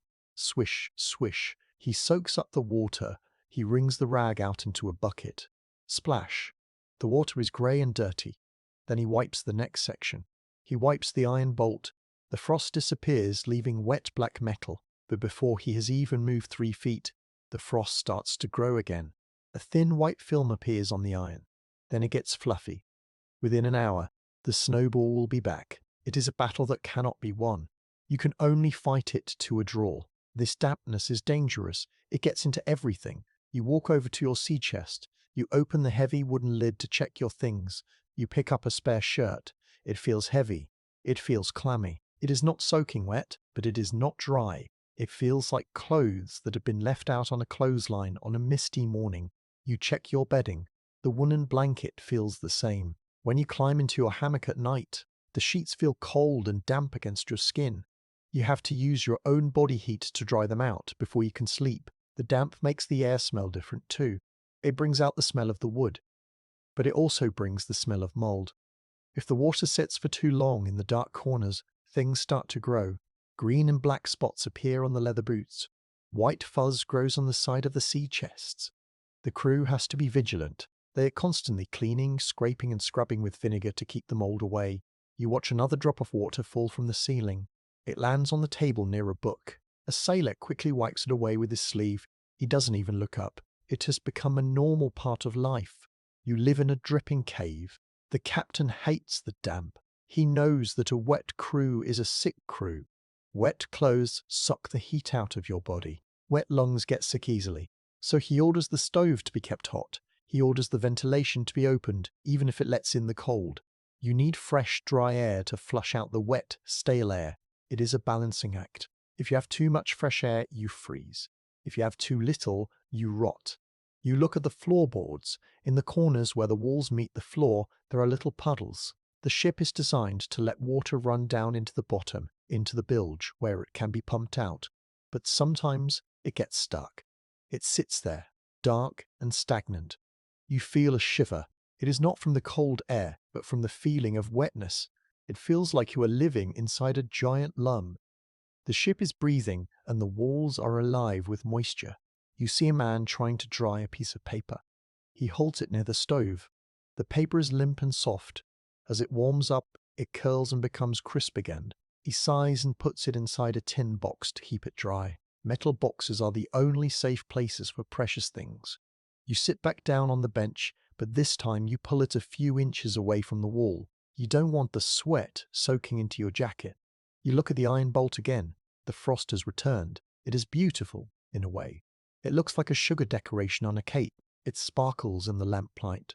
It is a reminder of the power of the Arctic. You have built a roof. You have banked the snow, and you have lit a fire. But the cold is still here. It is reaching in with its iron fingers, turning your warm air into cold water. The sound of the dripping seems to get louder in the silence. Plip, plup, plip, plap. It is the clock of the lower deck, counting down the seconds of the long winter. You realize that you cannot stop the water. The physics of the world will not change for you. So you have to change the ship. You cannot stop the cold iron. But maybe you can hide it. Maybe you can dress the walls. You look at a sailor carrying a bundle of brown material. It looks like tree bark. It is light and spongy. It is cork. The same stuff that stops a wine bottle can stop the cold. It is time to add another layer to your fortress. It is time to insulate. The constant dripping of water is driving everyone a little mad. The wet walls, the frosty bolts, the damp bedding it is too much. You cannot stop breathing, so you cannot stop the moisture. But the captain has a plan. He knew this would happen. Deep in the hold of the ship, underneath the food barrels and the spare ropes, there is a special supply. Sailors bring it up in bundles. It is light. It weighs almost nothing. It is cork. You pick up a sheet of it. It is rough and bumpy. It is a warm brown color. It feels dry and dusty in your hands. It smells of earth and sunshine. This material is the skin of a special oak tree that grows in hot countries like Spain and Portugal. It is strange to hold it here. This piece of wood grew in a place where lemons grow, where the sun is hot enough to burn your skin. Now it is here in the frozen dark. It is a messenger from the summer. You run your thumb over the surface. It is spongy. If you press your fingernail into it, it leaves a mark, but then the wood bounces back. It is full of tiny bubbles of air. Just like the snow on the roof traps air to keep the heat in, this wood traps air too. It is a natural shield against the cold. The work begins. The goal is to cover the cold iron and the freezing walls with this warm skin. You take a sharp knife. You are going to make hats for the iron bolts. You slice into the cork. Scritch. It cuts easily. It feels like cutting into dry, stale bread. It makes a dry, crumbling sound. You cut a square piece. Then you shave the corners to make it round. You walk over to one of the freezing iron bolts on the wall. It is white with frost, like a snowball sticking out of the wood. You wipe the frost away with a rag. The iron is black and wet. Quickly, before the ice can grow again, you cover it. You place the cup of cork over the metal. You use thick glue, a sticky paste that smells of fish and pine resin, to stick it fast. Then you secure it with canvas and string. You step back. The ugly, cold iron is gone. Now there is just a harmless brown bump on the wall. You touch it. It does not burn your finger. It feels room temperature. You have put a mitten on the iron hand. It will never drip again. But you are not done. The walls need to be covered too. You and the other men work in a line. You are like decorators in a house. You take large sheets of the cork. You measure them against the curved wooden planks of the hull. You have to cut them to fit around the beams and the knees of the ship. You spread the glue on the back of the cork sheet. It is messy work. The glue is thick and dark. You have to be careful not to get it on your clothes. Ready? Your partner asks. Ready. You lift the sheet. You press it against the sweating wooden wall. You push hard with your hands. You can feel the cold of the wall through the cork for a second, but then the heat of your hand warms the cork up. You hold it there. You rub your hand back and forth, smoothing it out. Rub, rub. The friction makes a soft swishing sound. You use small copper nails to hold it in place while the glue dries. Tap, tap, tap. The sound is dull. The cork absorbs the noise of the hammer, sheet by sheet. The room changes. The dark, varnished oak of the ship is disappearing. It is being hidden behind the soft, matte brown of the cork. The atmosphere changes immediately. Hard wood reflects sound. It makes voices echo. It makes the clatter of a spoon sound sharp. But cork absorbs sound. It eats the noise.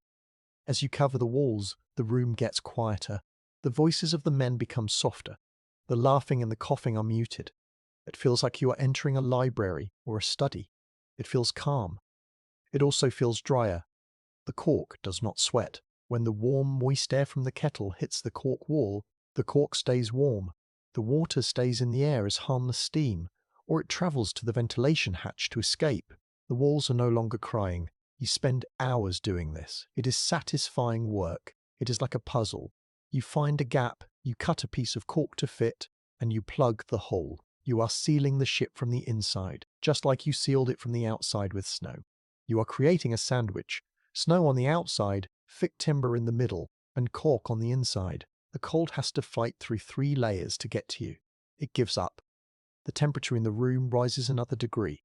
You can undo another button on your shirt. After the cork is up, it looks a bit patchy. It is all different shades of brown. So, the final step is to paint it. You open a tin of white paint. It is thick and creamy. You dip a wide brush into it. Slap. You paint over the rough cork. The paint soaks into the holes and cracks. It takes a lot of paint to cover it. But when you are done, the wall is bright and clean. The white paint reflects the light from the oil lamps. The room suddenly feels twice as bright. Before, the dark wood swallowed the light.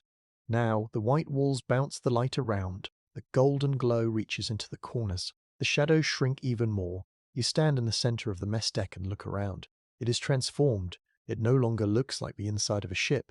It looks like a cozy cottage. The curved walls are soft and white. The iron bolts are hidden. The dripping has stopped. You walk over to the wall and place your palm flat against the new surface. It feels neutral. It is not hot, but it is definitely not cold. It feels like touching a piece of toast. It is dry. You lean your head back against the wall. You can rest here now without getting wet. You can hang your coat against the wall, and it will stay dry. It seems like a small thing, but for your comfort, it is everything. You look at the floor. There are sweeping piles of cork dust and offcuts. They look like gold dust. You sweep them up. Even the dust feels warm. You throw the scraps into the stove. Whoosh. They burn instantly, giving a burst of heat and a smell of burning oak. Nothing is wasted. The ship is now fully insulated. You have wrapped yourself in snow and bark. The engineering is done. The structure is safe. You feel a sense of pride. You and your crewmates have adapted. You did not just accept the cold, you fought it with cleverness. You used the tools you had to change your environment. Now, the room is ready for living. It is a warm, dry, white box floating in the dark. It is a blank canvas for the daily routine. You sit down at the table. The wood of the table is still bare oak, smooth and hard. You run your finger along the grain. The contrast between the hard table and the soft walls is pleasing. The air smells of fresh paint and drying glue. It covers up the smell of the damp wool for a while. It smells like a new start. A sailor next to you picks up his guitar. He strums a chord. Hum. The sound is rich and warm. It does not is rich and warm. It does not echo harshly. The cork room is perfect for music. The notes hang in the air, sweet and clear. Better, he says, smiling. Much better, you agree.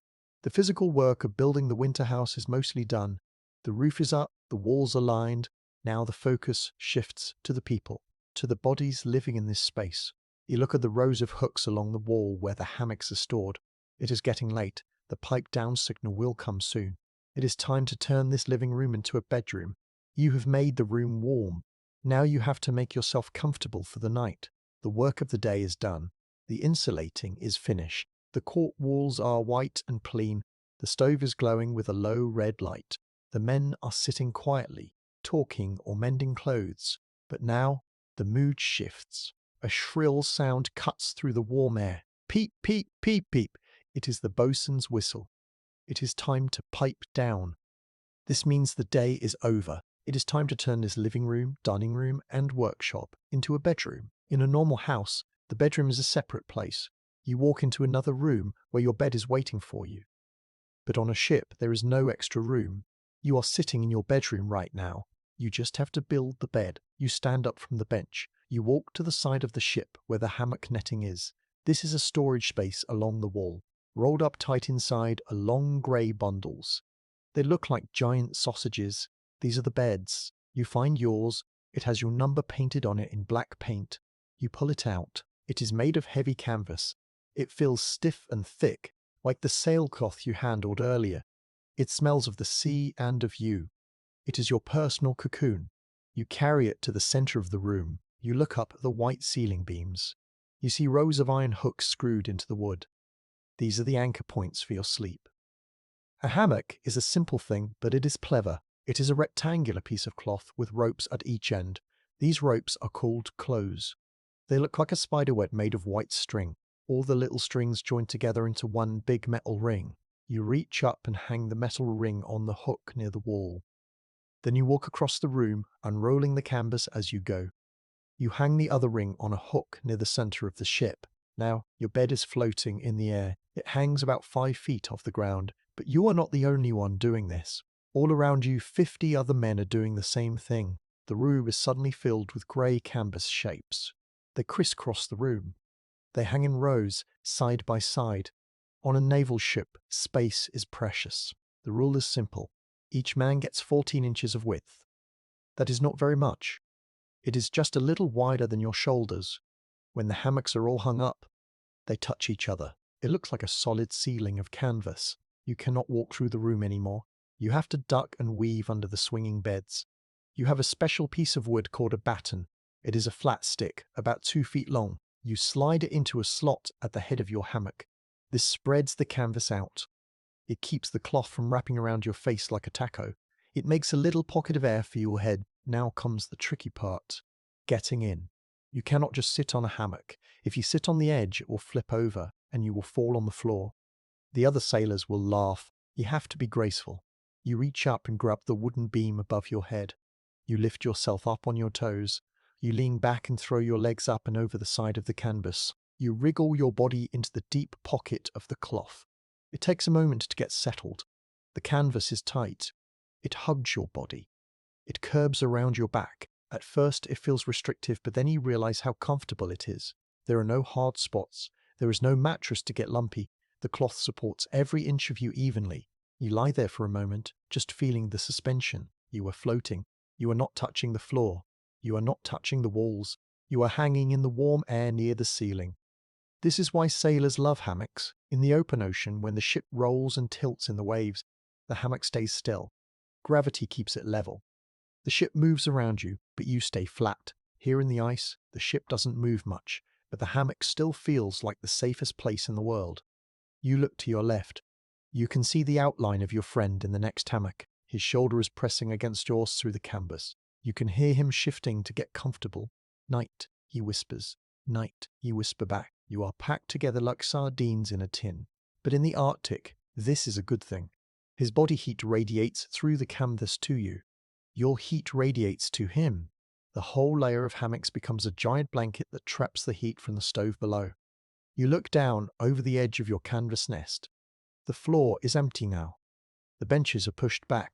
The mess deck looks like a cave with a low fabric ceiling. The only light comes from the dim glow of the stove and one single lamp left burning for the watchman. The air up here near the ceiling is the warmest in the ship. Heat rises. You are sleeping in the best spot. Down on the floor it might be chilly, but up here it is toasty. You see the ship's cat walking softly across the floor below. It looks up at the rows of hanging men. It jumps up onto a bench, then leaks onto the foot of a hammock. It walks along the edge of the canvas, balancing perfectly. It finds a warm dip between two men and curls up to sleep. Even the cat knows the hammocks are the best place to be. The silence settles in. You hear the deep breathing of the crew. It creates a rhythm. In, out. In, out. In sounds like the ocean. It is a comforting sound. It tells you that you are not alone. You stare up at the white cork ceiling. It is only a few inches from your nose. You can see the texture of the paint. You can see the heads of the copper nails. It is your view every night. It is simple and plain.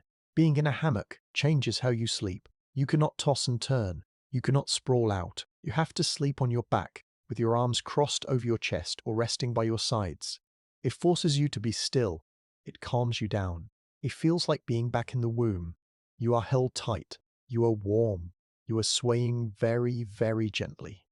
Even though the ship is trapped in ice, the timber still flexes slightly with the wind, and that tiny movement travels through the hooks to you. It is a microscopic rocking motion. You reach into your pocket and pull out a small watch. You check the time. It is late. Outside, the wind is howling. You can hear it faintly, a distant screaming sound. But it cannot reach you here. You are suspended in the center of the fortress. You adjust your position slightly. The clues, the ropes at the end, creak softly. Creak. It is a woody, ropey sound. It is the lullaby of the navy. Some men have curtains on their hammocks. They have sewn little flaps of cloth to the sides. They pull them shut to block out the light and the view of their neighbors. It gives them a tiny box of privacy. You don't have curtains. You like seeing the golden light flickering on the beams. You feel a sense of ownership. This strip of canvas, 14 inches wide and 6 feet long, is your territory. The rest of the ship belongs to the queen, or the captain, or the mission. But this hammock belongs to you. It is shaped to your body. The smell of the canvas is strong here. It smells of hemp and tar. It is a clean smell. It masks the other smells of the crowded room. You close your eyes. The hammock holds you. You feel weightless. The worries of the day, the frozen bolts, the heavy snow, the hard work drift away. You are just a body resting in a net. But you are not quite ready to sleep yet. The canvas is warm, but the air can still be nippy when the fire dies down later in the night. You need one more layer. You need the heavy, scratchy comfort of the final piece of the puzzle. You reach down to the foot of your hammock where you stowed your bedding. It is time to pull up the wool. You are lying in your hammock. The canvas wraps around your back and sides like a sturdy shell. You are floating in the air, but the air in the ship is still cool. The stove is far below you, and while heat rises, the drafts from the cold walls can still find you. You need a shield. You need a cover. You reach down to the bottom of your hammock. Your feet bump against a heavy bundle. It is your blanket. You pull it up toward your chest. It is heavy. It feels more like a rug than a blanket. It is not soft and fluffy like the duvet you might have at home. It is rough. It is scratchy. It is made of raw, thick wool. This is a naval blanket. It was made in the great mills of England, specifically for this job. It is a creamy white colour, but it has a thick blue stripe running across the ends. In the corner, stamped in black ink, is a small symbol. It looks like an arrowhead with 3 points. It is called the broad arrow. It means this blanket is the property of the Queen. It belongs to the government. But tonight it belongs to you. You pull the heavy fabric up to your chin. The wool tickles your neck. It feels prickly against your skin. At first, it is annoying. You want to scratch, but after a few minutes, you stop noticing the itch. You only notice the warmth. Wool is a magic material. It is one of the oldest technologies in the world. Thousands of years ago, people figured out that sheep can stand in the freezing rain and snow without getting cold. Their coat protects them. Now you have borrowed that coat. The fibers of the wool are curly and crinkly. When they are woven together into a blanket, they don't lie flat. They push against each other. This creates millions of tiny pockets of air inside the blanket. Your body heat warms up that air, and the wool holds it there. It creates a personal climate zone right next to your skin. There is something else about this blanket. It smells. You sniff the rough fabric. It smells of the ship of coal smoke and tar. But underneath that, there is a distinct animal smell. It smells slightly oily. It smells like a farm. This is because the wool still has some of its natural oil, called lanolin. This oil is waterproof. If a drip of condensation falls from the ceiling and lands on your blanket, it won't soak in straight away. It will sit on top of the wool, like a bead of mercury. The blanket keeps you dry even when the ship is damp. Cotton would kill you here. If cotton gets wet, it gets cold and heavy. It sucks the heat out of you. But wool stays warm even when it is wet. It is the only material that can save you in the Arctic. You tuck the edges of the blanket down into the sides of the hammock. This is a bit of a struggle. The hammock wants to wrap around you, so you have to push the blanket down between your body and the canvas wall. You are making a seal. You are wrapping yourself like a parcel. The weight of the blanket is comforting. It is heavy. It presses down on your chest and your legs. It feels like a firm hand holding you still. This pressure helps you relax. It tells your muscles that they don't need to work anymore. It tells your brain that you are safe. You lie there, fully covered. Only your face is showing. The air in the room touches your nose and cheeks. It feels cool. But the rest of your body is toasting. It is a lovely contrast. It is like sitting by a campfire in a cold night hot front, cold back. But here, you are hot all over, with just a cool nose to keep you alert. You move your feet. The blanket is long enough to tuck under your toes. Your feet are the hardest part to keep warm. The blood has a long way to travel to get to them. You rub your feet together under the wool. The friction creates a little spark of heat. The wool traps it. Soon, your toes stop aching. You look at the blanket again in the dim light. You can see the weave. It is a simple pattern over, under, over, under, over, under. You think about the people who made it. You think about the weavers in Yorkshire, working in the noisy mills. They probably never imagined that their cloth would end up here, trapped in the ice at the top of the world. They made it to earn a wage. You use it to stay alive. Next to you, you hear your neighbor adjusting his own blanket. Rustle, scratch, sigh. He is doing the same dance. He is tucking in the corners, pulling it up high, finding the sweet spot. Warm enough, he whispers. Getting there, you reply. The blanket muffles the sounds even more. When you pull it up over your ears, the snoring of the crew fades away. The creaking of the ship becomes a distant hum. You are in your own private tent. Sometimes sailors sew extra things onto their blankets. You might see a patch of colourful flannel or a piece of old velvet stitched into the middle. It makes the scratchy wool softer against the face. It adds a bit of colour to the grey world. Your blanket is plain, but you love it anyway. It is your best friend in the dark. You run your hand over the surface of the wool. It feels bumpy. It has little knots and imperfections. It is real. In a world of ice and iron, which are both hard and cold, the wool is organic. It was grown, not mined. It feels alive. The heat is building up now. You can feel it radiating back at you. It is a slow, steady warmth. It sinks into your bones. It eases the stiffness in your shoulders from lifting the heavy timber beams earlier. The pain in your back starts to melt away. You realize that this blanket is more than just bedding. It is a tool. During the day, if you are sitting on a cold wooden chest, you might fold the blanket and sit on it. If you are sick, the doctor will wrap you in 2 or 3 of them. If the ship were to sink and you had to go out onto the ice, you would cut this blanket up to make liners for your boots. It is a multi-purpose survival sheet. But for now, it is just a cover. It is the barrier between you and the winter night. The ship is quiet. The fire in the stove down below has been banked down covered with ash to make it burn slowly while the cook sleeps. The temperature in the room will drop a few degrees before morning, but you won't feel it. You have your wool. You snuggle deeper. You turn on your side. The hammock swings a tiny bit with your movement, then settles. The rough wool rubs against your cheek. It is a harsh kiss, but a welcome one. You feel a sense of gratitude for the sheep. It is a funny thought, but true. Those animals, eating grass on a green hill far away, grew this fleece to survive their own winter. Now, That fleece is saving you. You are borrowing their evolution. The sensation of the heavy wool is the last thing you feel before your mind starts to drift. It is a feeling of being weighed down, but in a good way. It anchors you. You are not just floating in a hammock. You are held. You are tucked in. You take a deep breath. The air is still damp, but inside your woolen cave, it is warm and dry.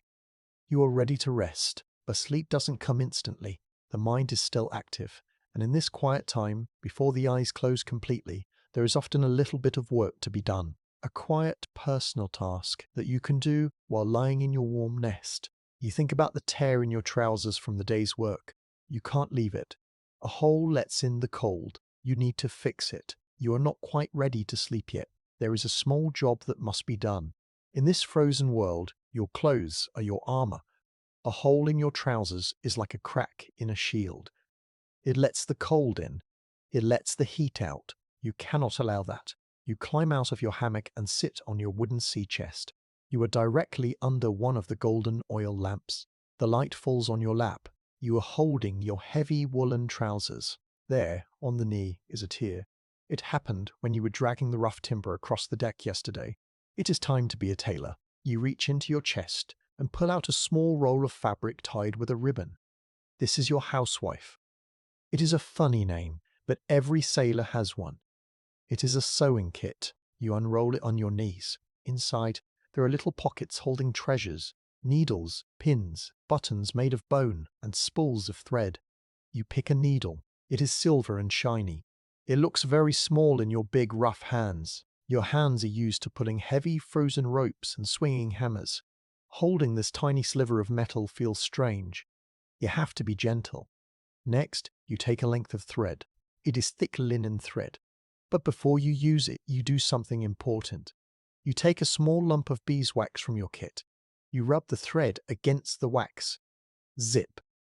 Zip. The thread becomes smooth and stiff. The wax makes it strong. It also makes it waterproof. It helps the thread slide through the heavy wool without tangling. You find a scrap of spare wool cloth. It is a slightly different shade of blue than your trousers. It doesn't matter. Fashion does not exist here. Only warmth exists. You place the patch over the hole. You begin to sew. Push. Pull. Push. Pull. Push. Pull. The needle dives into the thick fabric. You have to push hard to get it through the layers. You wear a leather thimble on your finger to protect your skin. The needle pops out the other side, gleaming in the lamplight. You pull the thread tight. It is slow work.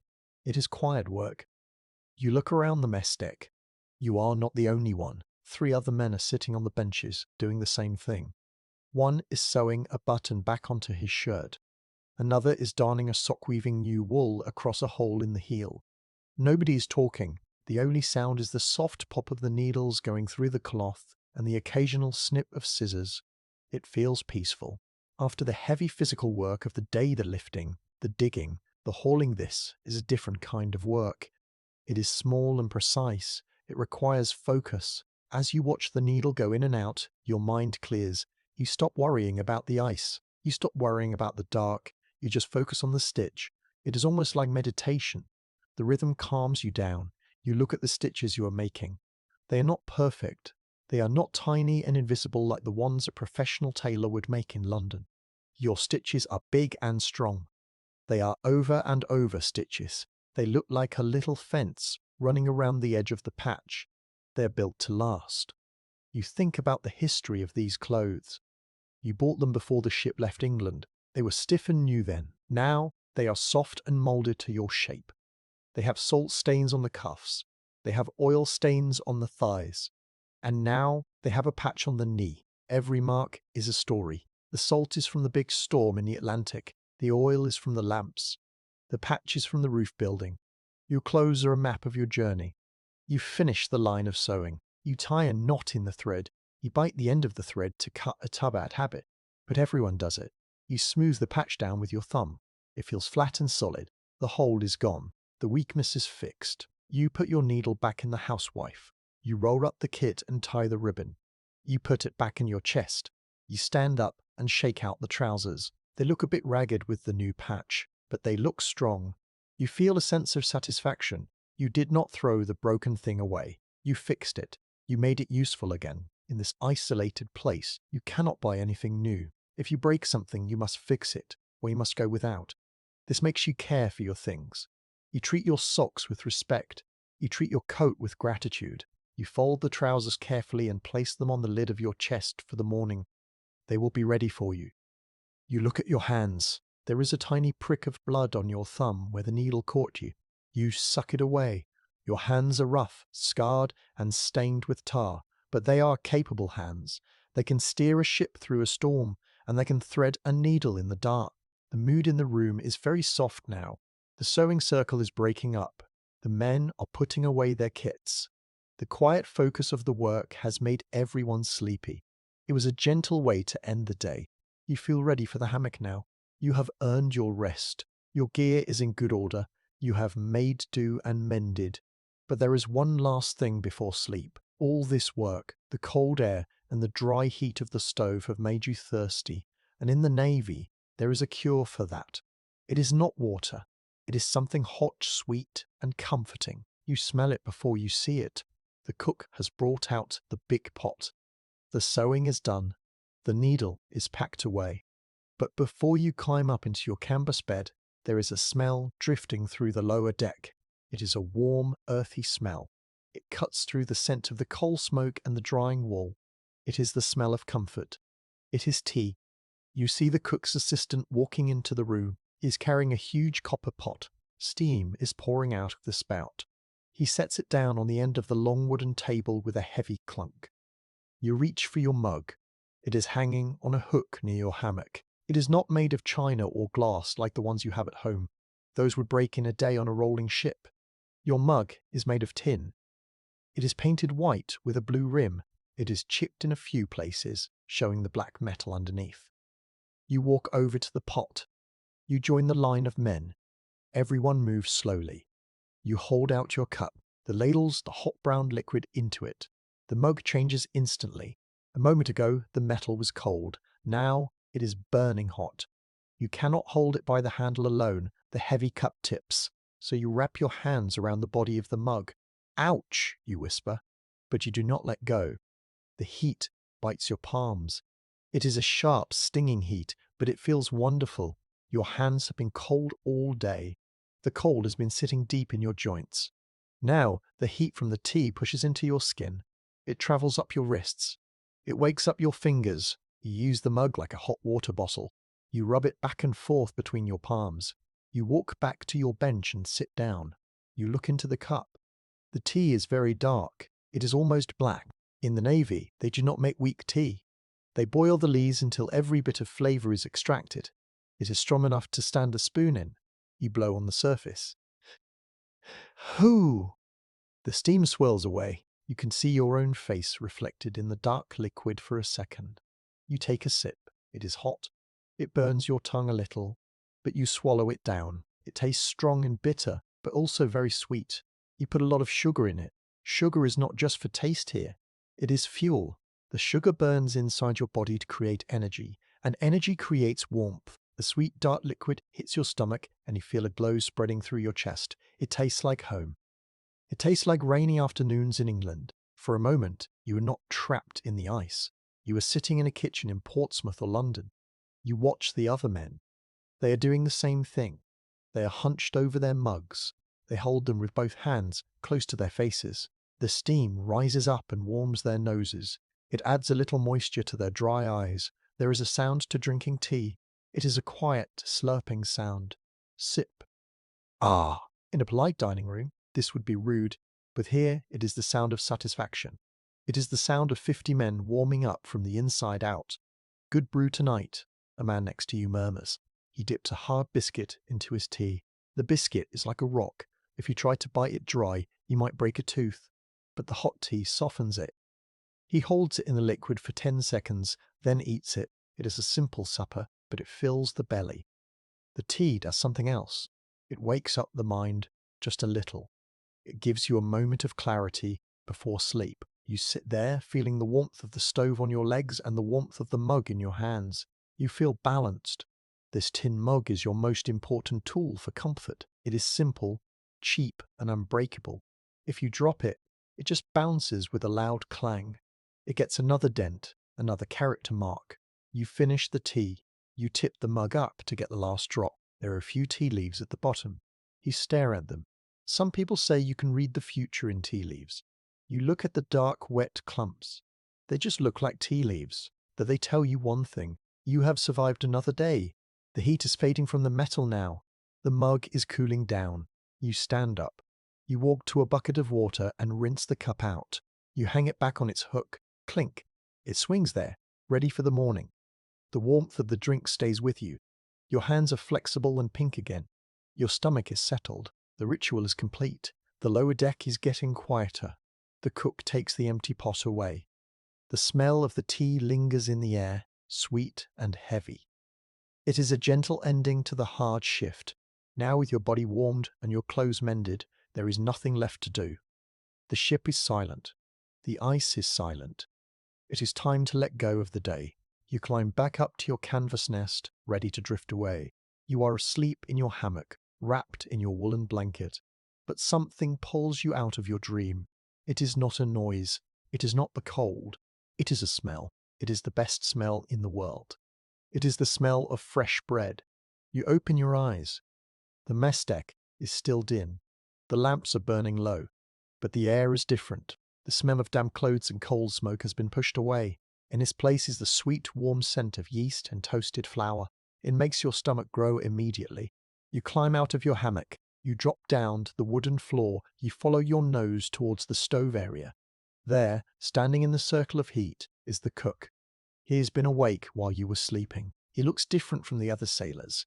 He is wearing a white apron over his blue clothes. His arms are bare to the elbows, and they're covered in a fine dusting of white powder. He looks like a snowman who has come inside to warm up. He is baking. On the table, he has cleared a space. He is working with a large lump of dough. It is soft and pale. He pushes it with the heels of his hands. Push, fold, turn. Push, fold, turn. It is a hypnotic rhythm. You watch the dough stretch. It is alive. The yeast inside is working, making bubbles of gas that will make the bread light and fluffy. This is a rare treat. Most of the time, sailors eat hardtack. These are the ship's biscuits. They are square, flat, and as hard as bricks. You can keep a hardtack biscuit for 50 years and it will not rot.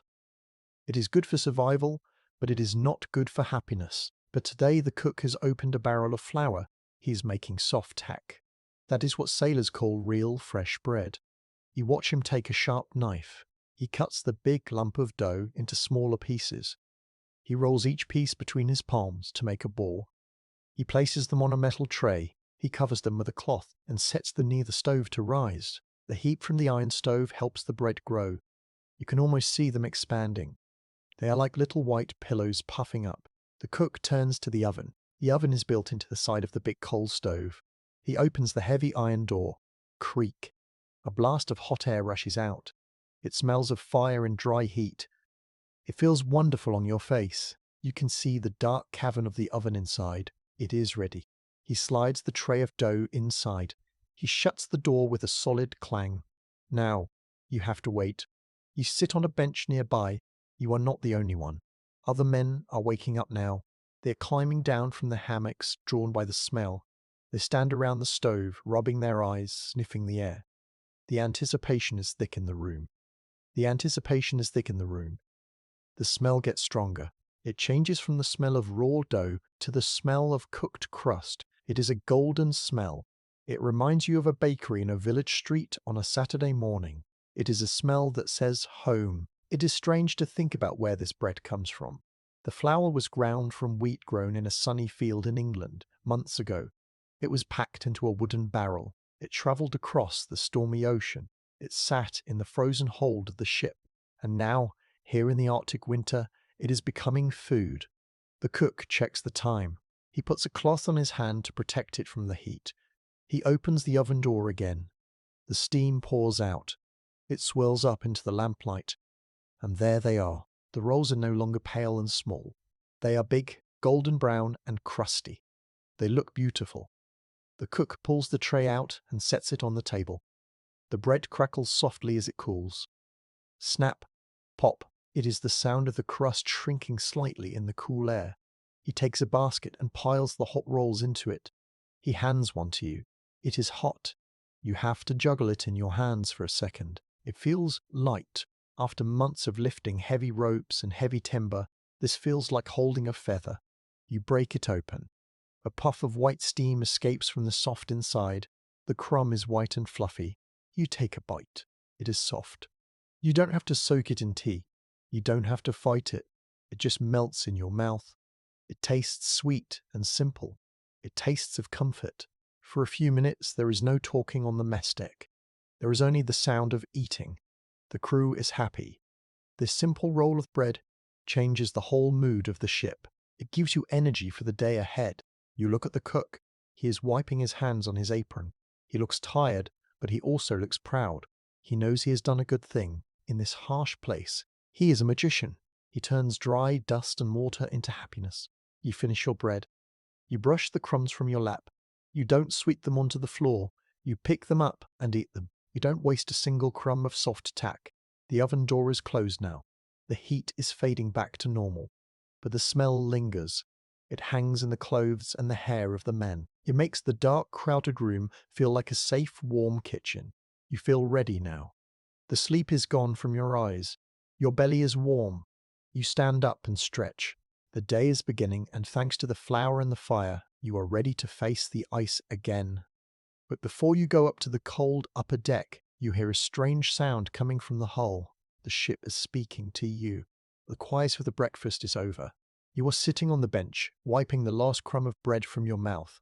The ship is still. But then, it begins. It starts as a low vibration. You feel it in your feet before you hear it. It travels through the wooden floorboards. It feels like a subway train is passing far underneath you. Then comes the sound. Grow, ah! It is a deep, long noise. It sounds like a giant wooden door opening on rusty hinges. It sounds like the ship is in pain. Then a loud bang. It sounds like a cannon shot. You jump in your seat. The man next to you does not even blink. He just keeps reading his book. He is used to it. This is the sound of the nip.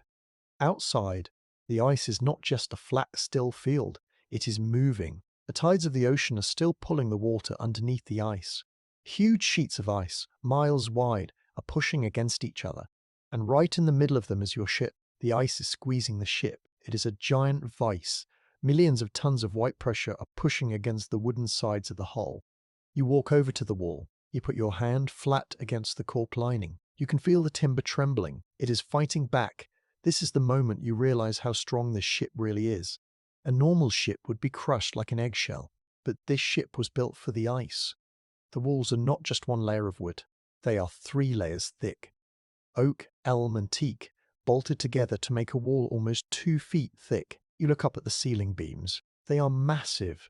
They are knees curved pieces of wood that hold the walls and the ceiling together. They are groaning too. Creak. But they do not break. They are holding the shape of the ship. The sound changes. Now it sounds like screaming. It is a high-pitched shriek. This is the sound of the ice scraping against the iron plating on the bow of the ship. It sounds like fingernails on a blackboard, but 1,000 times louder. It is scary at first. It feels like the world is trying to crush you. But then you remember the shape of the ship. The captain explained it once. The ship is shaped like a bowl. The sides are round and smooth. When the ice squeezes tight, it cannot grab the wood. Instead, the pressure pushes the ship up. You feel the floor tilt slightly. The ice is pinching the bottom of the ship, lifting it out of the water.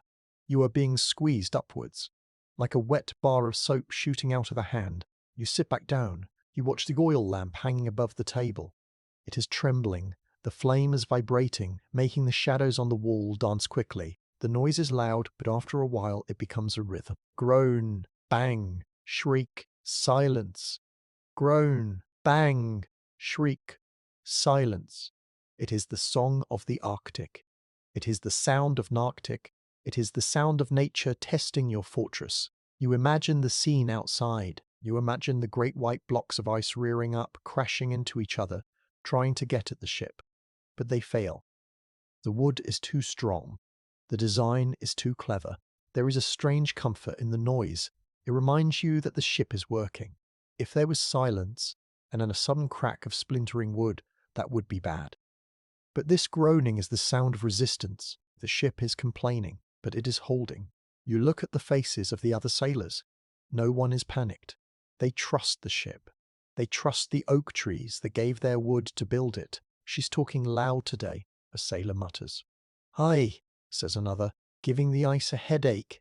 They make a joke of it. It takes the fear away. The squeezing usually lasts for an hour or so, while the tide changes. Then the pressure eases.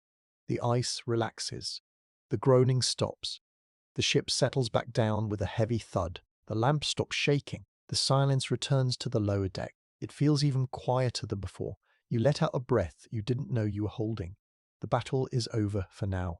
The ship has won again. You are safe inside the wooden nut, too hard for the ice to crack. The air in the room feels still again. You pick up your book. The danger is on the other side of the wall, and it cannot get in. But now that the ship is quiet, it is time for the men to make some noise. It is time to work the mind. The captain does not want you just sitting and worrying about the ice. He wants you to learn. The ice stopped groaning. The ship is quiet again. The fear of the crush has faded, replaced by the routine of the day. It is time for a change. The mess deck is about to transform. It is no longer a dining room. It is no longer a bedroom. It is becoming a schoolroom. You watch the men move the benches. They push them into neat rows. They look like big schoolboys. These are tough men. They have scars on their hands. They have weathered faces. They can climb a mast in a blizzard and hunt a whale with a spear. But now they are sitting quietly with their hands folded, waiting for the teacher. The teacher is one of the officers.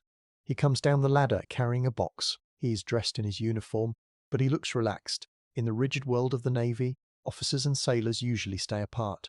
But here, in the ice, the gap gets smaller. We are all stuck in the same wooden box. So, the officers help the men. He walks along the rows. He hands out the equipment. He does not give out paper. Paper is too precious. It is saved for the captain's log and for official reports. Instead, he gives out slates. You take yours. It is a rectangular piece of dark grey stone. It is framed in wood to stop it from breaking.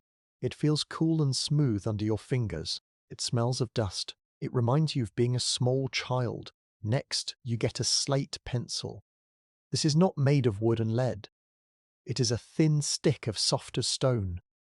When you rub it on the dark slate, it leaves a white mark. The lesson begins. Tonight, the officer says softly, we will practice our letters. For you, this might be easy, but for many of the men here, reading is a mystery. They grew up working in fields or on fishing boats. They never stepped inside a school. The letters on a page look like black spiders to them. They know the wind and the knots and the stars, but they do not know the alphabet. This winter is their chance to learn. You watch the sailor next to you. He is a giant of a man with a thick black beard. He holds the tiny slate pencil in his massive hand. He holds it gently, as if he is afraid he will crush it. He is frowning with concentration. His tongue pokes out of the corner of his mouth. He leans over the slate. Scritch, scratch. The sound of the slate pencils fills the room. It is a dry, rasping sound. It sounds like 100 tiny mice scratching in the walls. It is not a loud noise, but it is constant. Scritch, scratch, pause. Scritch, scratch. You look at his slate. He has drawn a wobbly letter A. He looks at it. He is not happy. He wets his thumb with his tongue and wipes the slate clean. The grey stone turns black where it is wet, then dries grey again. The letter is gone. He tries again. A. This time it is better. He smiles. It is a small, shy smile. He looks up at the officer, who nods encouragingly. You look down at your own slate. You write the date. November 1845. You write the location. Arctic Ocean. You write your name. It feels good to write your name. It reminds you of who you are. In the Navy, you are often just a number or a rank. Starboard watch. Topman. But on the slate, you are John or William or Thomas. You are a person. The officer walks to the front of the room. He hangs a large map on the wall. It is a map of the world. But the top part, the part where you are right now, is blank. It is just empty white paper. This is where we are. He points to the white space. And this is where we are going. He traces a line with his finger. He tells stories of the explorers who came before. He talks about Vikings and ancient mariners. The men listen with their mouths open. They love stories. It takes them away from the frozen ship. For an hour, they are traveling in their minds. The air in the room is warm and still. The oil lamps cast a golden glow over the rows of heads. It looks like a painting. It is a scene of peace. School is not just about reading. It is about keeping the black dog away. That is what they call depression. When men have nothing to do, they get sad. They start to worry. They start to argue. But when they are learning, their brains are busy. They are focused on the next letter, the next sum, the next story. It keeps the mind healthy. You see a young boy, the ship's boy, only 14 years old, helping an older man. The boy can read well. The older man cannot. The boy points to a word in a Bible. The boy whispers. The man repeats. It is a sweet moment. Rank and age do not matter here. Only the lesson matters. You try a math problem on your slate. You calculate how many miles you have traveled. You calculate how many days until the sun returns. You do the sums. Scritch, scratch. You get an answer. It is a big number. It makes the wait feel long. You wipe it away quickly. It is better not to count the days too closely. The officer picks up a book. It is a novel. He starts to read aloud. The scratching stops. The men put down their pencils. They lean forward. They rest their chins on their hands. He reads about green fields in England. He reads about coaches and horses, about ladies in silk dresses, about feasts with roast beef and wine. His voice is calm and rhythmic. You close your eyes. You can see the pictures in your head. You can smell the grass. You can hear the carriage wheels on the cobblestones. The story builds a bridge back to the world you left behind. For a while, the cold white wall outside does not exist. The crushing ice does not exist. There is only the story. The reading goes on for 20 minutes. When he stops, there is a collective sigh from the room. Ah, it is the sound of 50 men waking up from a daydream. They blink. They look around the wooden walls. They are back in the ship, but they look refreshed. That is all for tonight, the officer says. The spell is broken. The school is over. You wipe your slate clean with a rag. You erase the words, the sums, the pictures. The slate is blank again, ready for tomorrow. You hand it back to the officer. You hand back the little pencil. The men stand up. They stretch their legs. They start to move the benches back to the sides of the room. The classroom disappears. The mess deck returns. But the mood has changed. The men are chatting now. They are talking about the story. They are talking about the letters they learned. I wrote Dear Mary. One man says proudly to his friend, I learned how to write her name. His friend slaps him on the back. Good on you, mate. She'll like that. It is a small victory, but in a winter of darkness, small victories are the only kind you get. You feel a sense of calm. Your brain feels tired, but in a good way. It is the same feeling you get after a long walk. You've exercised your mind. The officer packs away his box. He looks at the crew with a look of respect. He knows how hard this is for them. To sit still, to feel stupid, to try something new. It takes courage. You walk over to the stove. The fire is burning low. You hold your hands out to the warmth. You look at your fingers. They are dusty with the grey powder from the slate. You rub them together. It feels dry and chalky. You think about the blank map on the wall. The white space. You are living in the blank space. But tonight you filled your own blank space with words. You made a mark. The ship settles into the late shift. The energy is lower now. The excitement of the lesson has faded into a sleepy contentment. But you cannot sit still forever. The body needs to move too. The mind has had its work out. Now the blood needs to flow. The captain knows that if you sit too long, your legs will get weak and your spirits will sink. You need to move.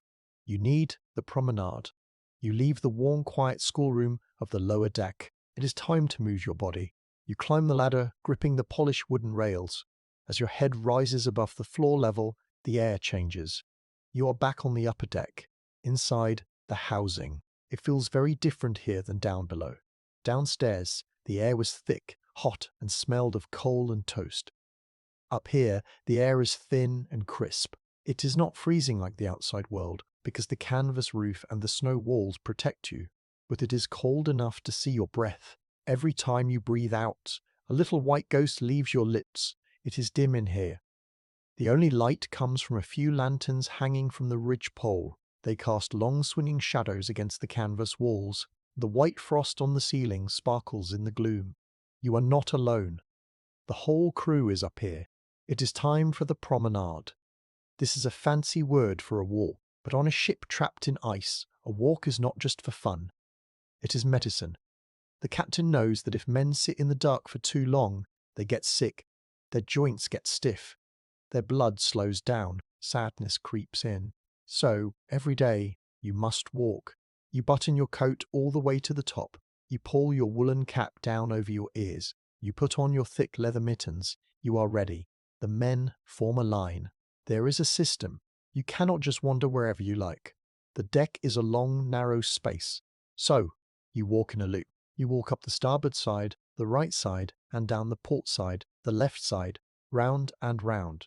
You start to move. Thud, thud, thud. The sound of 50 pairs of heavy sea boots hitting the wooden deck is loud. It creates a deep rhythm. It sounds like a giant heart beating.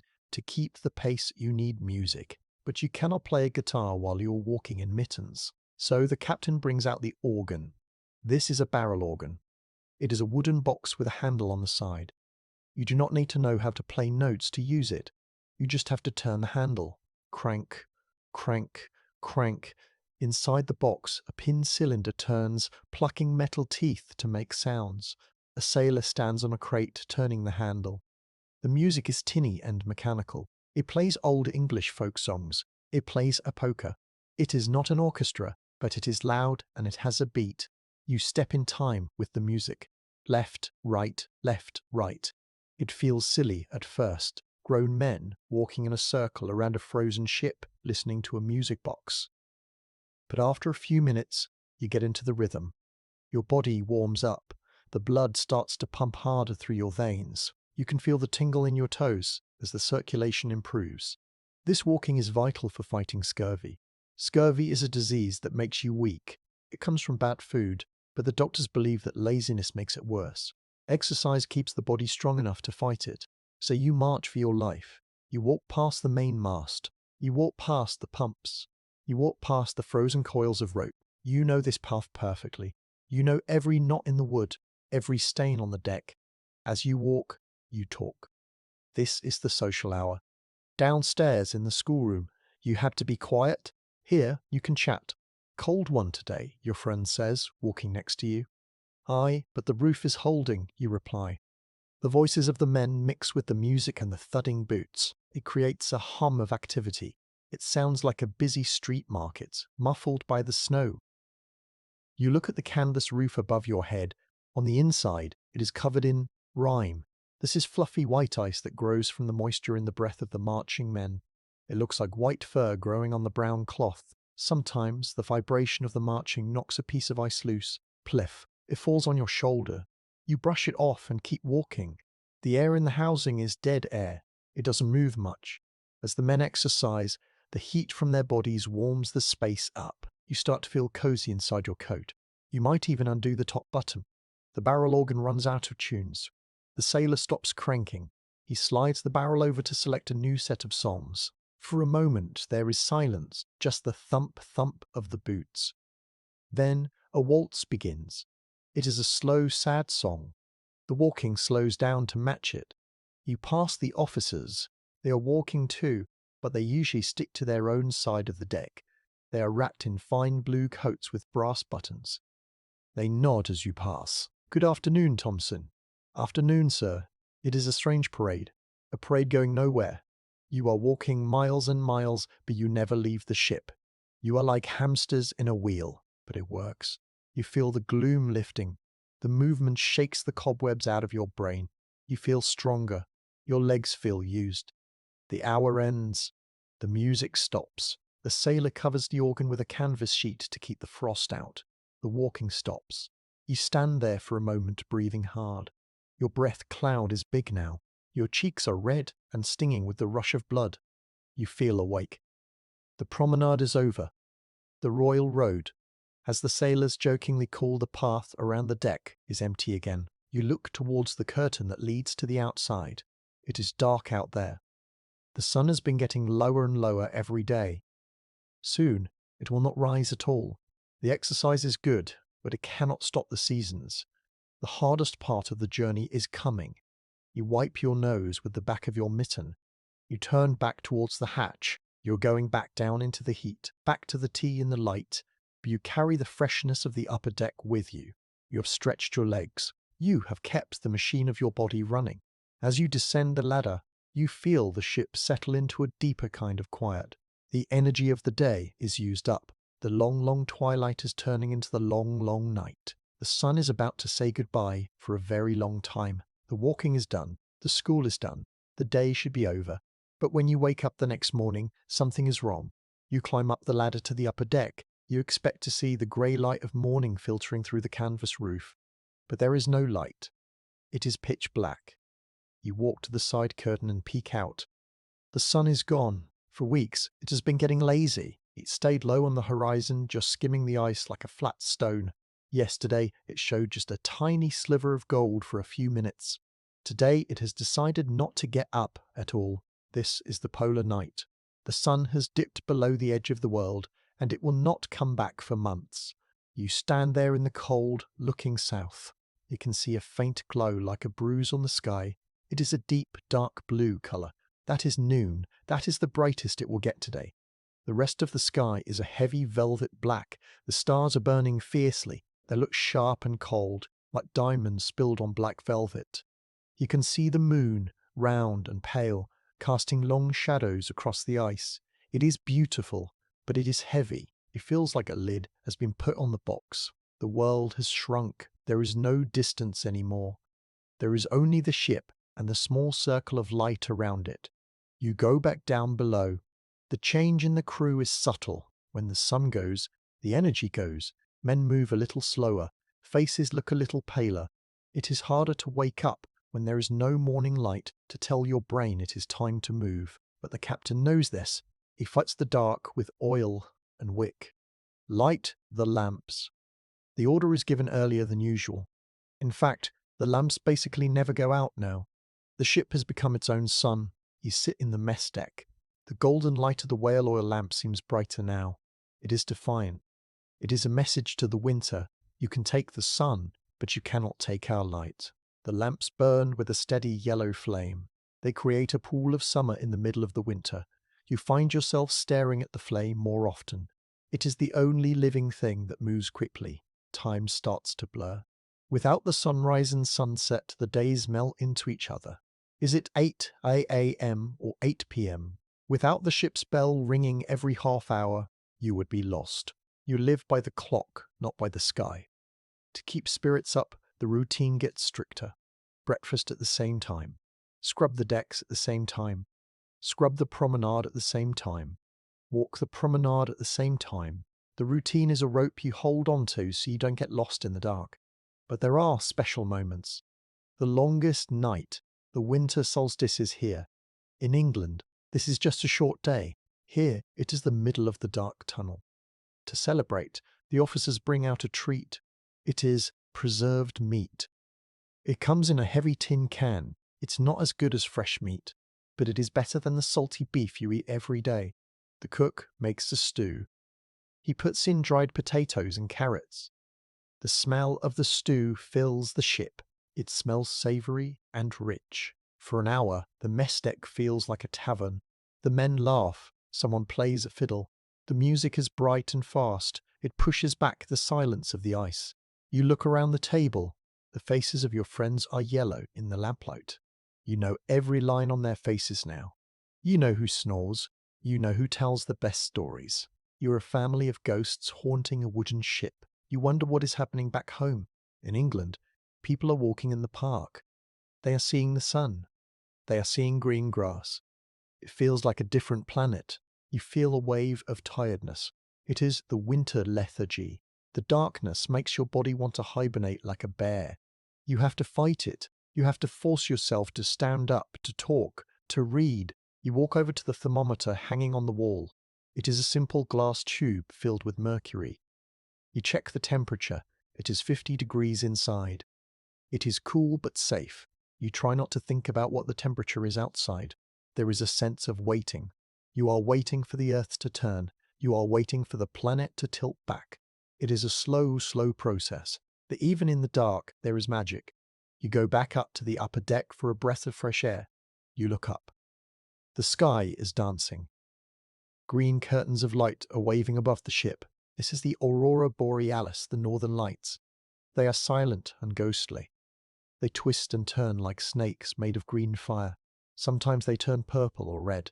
They light up the snow with a strange, eerie glow. You watch them for a long time. They are bigger than you. They are bigger than this ship. They remind you that the world is alive, even in the frozen dark. The sight makes you feel small, but also lucky. Not many people get to see this. You are one of the few watchers in the night. You shiver. The cold is creeping in. You turn away from the light show and head back to the hatch. Going back down the ladder feels like going underground. You leave the cosmic lights and return to the human lights. The mess deck is warm. The air is thick with tobacco smoke and the smell of the stew. You sit down at the table. You pick up your spoon. You are in the belly of the ship, floating in a sea of darkness. But you have heat. You have food. And you have the lamps. Pass the salt, a friend says. Here you go, you reply. Life goes on. The sun is gone, but the watch continues. You are the keepers of the flame, waiting for the dawn that is months away. You are safe inside the warm cork-lined room. The stove is humming, the tea is hot, but there is a question that is always on your mind. Just how cold is it outside? You cannot guess. When the temperature drops below a certain point, your body stops telling you the truth. -20 feels like -40. It just feels like pain. To know the real number, you need a tool. You put on your heavy coat. You wrap your scarf around your face twice. You pull your hat down low. You are going to the observatory. This is a small wooden box on the upper deck. It stands on a post away from the warmth of the chimneys. Inside this box is the thermometer. You step out through the curtain. The cold hits you immediately. It is not like a wind. It is a solid weight. It presses against your eyes. It makes the inside of your nose stick together when you breathe in. Sniff. It is a strange, dry sensation. You walk to the box. You open the little wooden door. Inside there is a glass tube mounted on a piece of wood with numbers painted on it. Back home in England, thermometers are filled with a silver liquid called mercury. It is shiny and heavy, but here, mercury is useless. The cold is so strong, the mercury freezes, it turns into a solid lump of grey metal. If you used it here, it would break the glass. So, this thermometer is filled with spirit. It is alcohol, dyed a bright red colour. Alcohol does not freeze easily. It stays liquid even when the world is turning to stone. You squint at the glass tube in the dim light of your lantern. The red line is very low. It has shrunk right down towards the bottom of the bulb. You read the number. -48 degrees. You stare at it. It is hard to imagine a number that low. It is 80 degrees below the freezing point of water. At this temperature, strange things happen. If you were to spit on the ground, the spit would freeze before it hit the ice. It would land with a clank like a pebble. If you were to throw a cup of hot water into the air, it would explode into a cloud of ice dust. It would hiss like a snake. You take off one mitten for a second to adjust the dial. The air touches your bare skin. It feels like you have put your hand in a fire. The cold burns. You quickly put the mitten back on. You rub your hand to get the feeling back. You cannot leave skin exposed for more than a minute, or it will turn white and die. This is frostbite. It is the silent bite of the winter. You close the little wooden door. You have your number. -48. You stand there for a moment in the silence.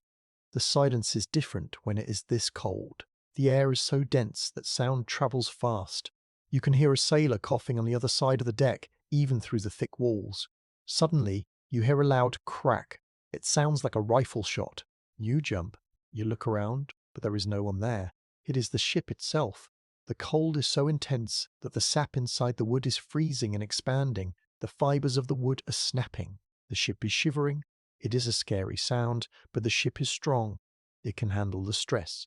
You walk back towards the hatch. You move quickly. You can feel the heat leaking out of your clothes. The cold is a thief. It steals every bit of warmth you have. You climb down the ladder. You pass through the canvas roof, through the snow banking, through the timber hull, and through the cork lining. You enter the mess deck. The wave of heat hits you. It makes your glasses steam up instantly. You are blind for a moment. You wipe them with your scarf. You look at the thermometer on the wall inside the mess deck. It reads plus 50 degrees. You do the math in your head. Outside, it is minus 48.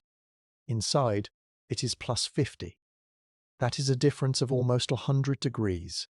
It is a miracle. Separating these two worlds is just a few inches of wood and cork. On one side of the wall, life is impossible. A man would freeze solid in an hour. On the other side, you are drinking tea and reading a book. You take off your heavy coat. You hang it up. You feel a new respect for the stove. That black iron box is fighting a war against the entire Arctic winter, and it is winning. You sit down on the bench. You put your hands near the stove. The red glow feels even better now that you know what is waiting outside. You tell the man next to you. Minus 48. He nods slowly. He does not look up from his sewing. A bit fresh then, he says. It is a calm reaction. Panic wastes energy. You just accept the number. You stay inside. You keep the fire fed. You look at the red liquid in the spirit thermometer inside the room. It is high and happy. It is the opposite of the one outside. It is measuring life. The knowledge of the cold makes the warmth feel sweeter. You are living in a bubble of summer, trapped in a world of winter. You wrap your hands around your warm mug and listen to the fire roar. It is the sound of victory. You have been living in the box for months. You have forgotten what the sun looks like. The oil lamps are your sun. The stove is your summer. The world outside has been black, star-studded, and frozen, but time does not stop, even in the ice. One morning, you climb up the ladder to the upper deck.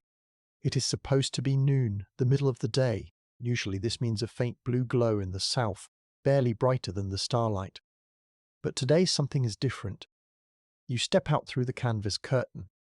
You stop. The sky is not black. It is not even dark blue.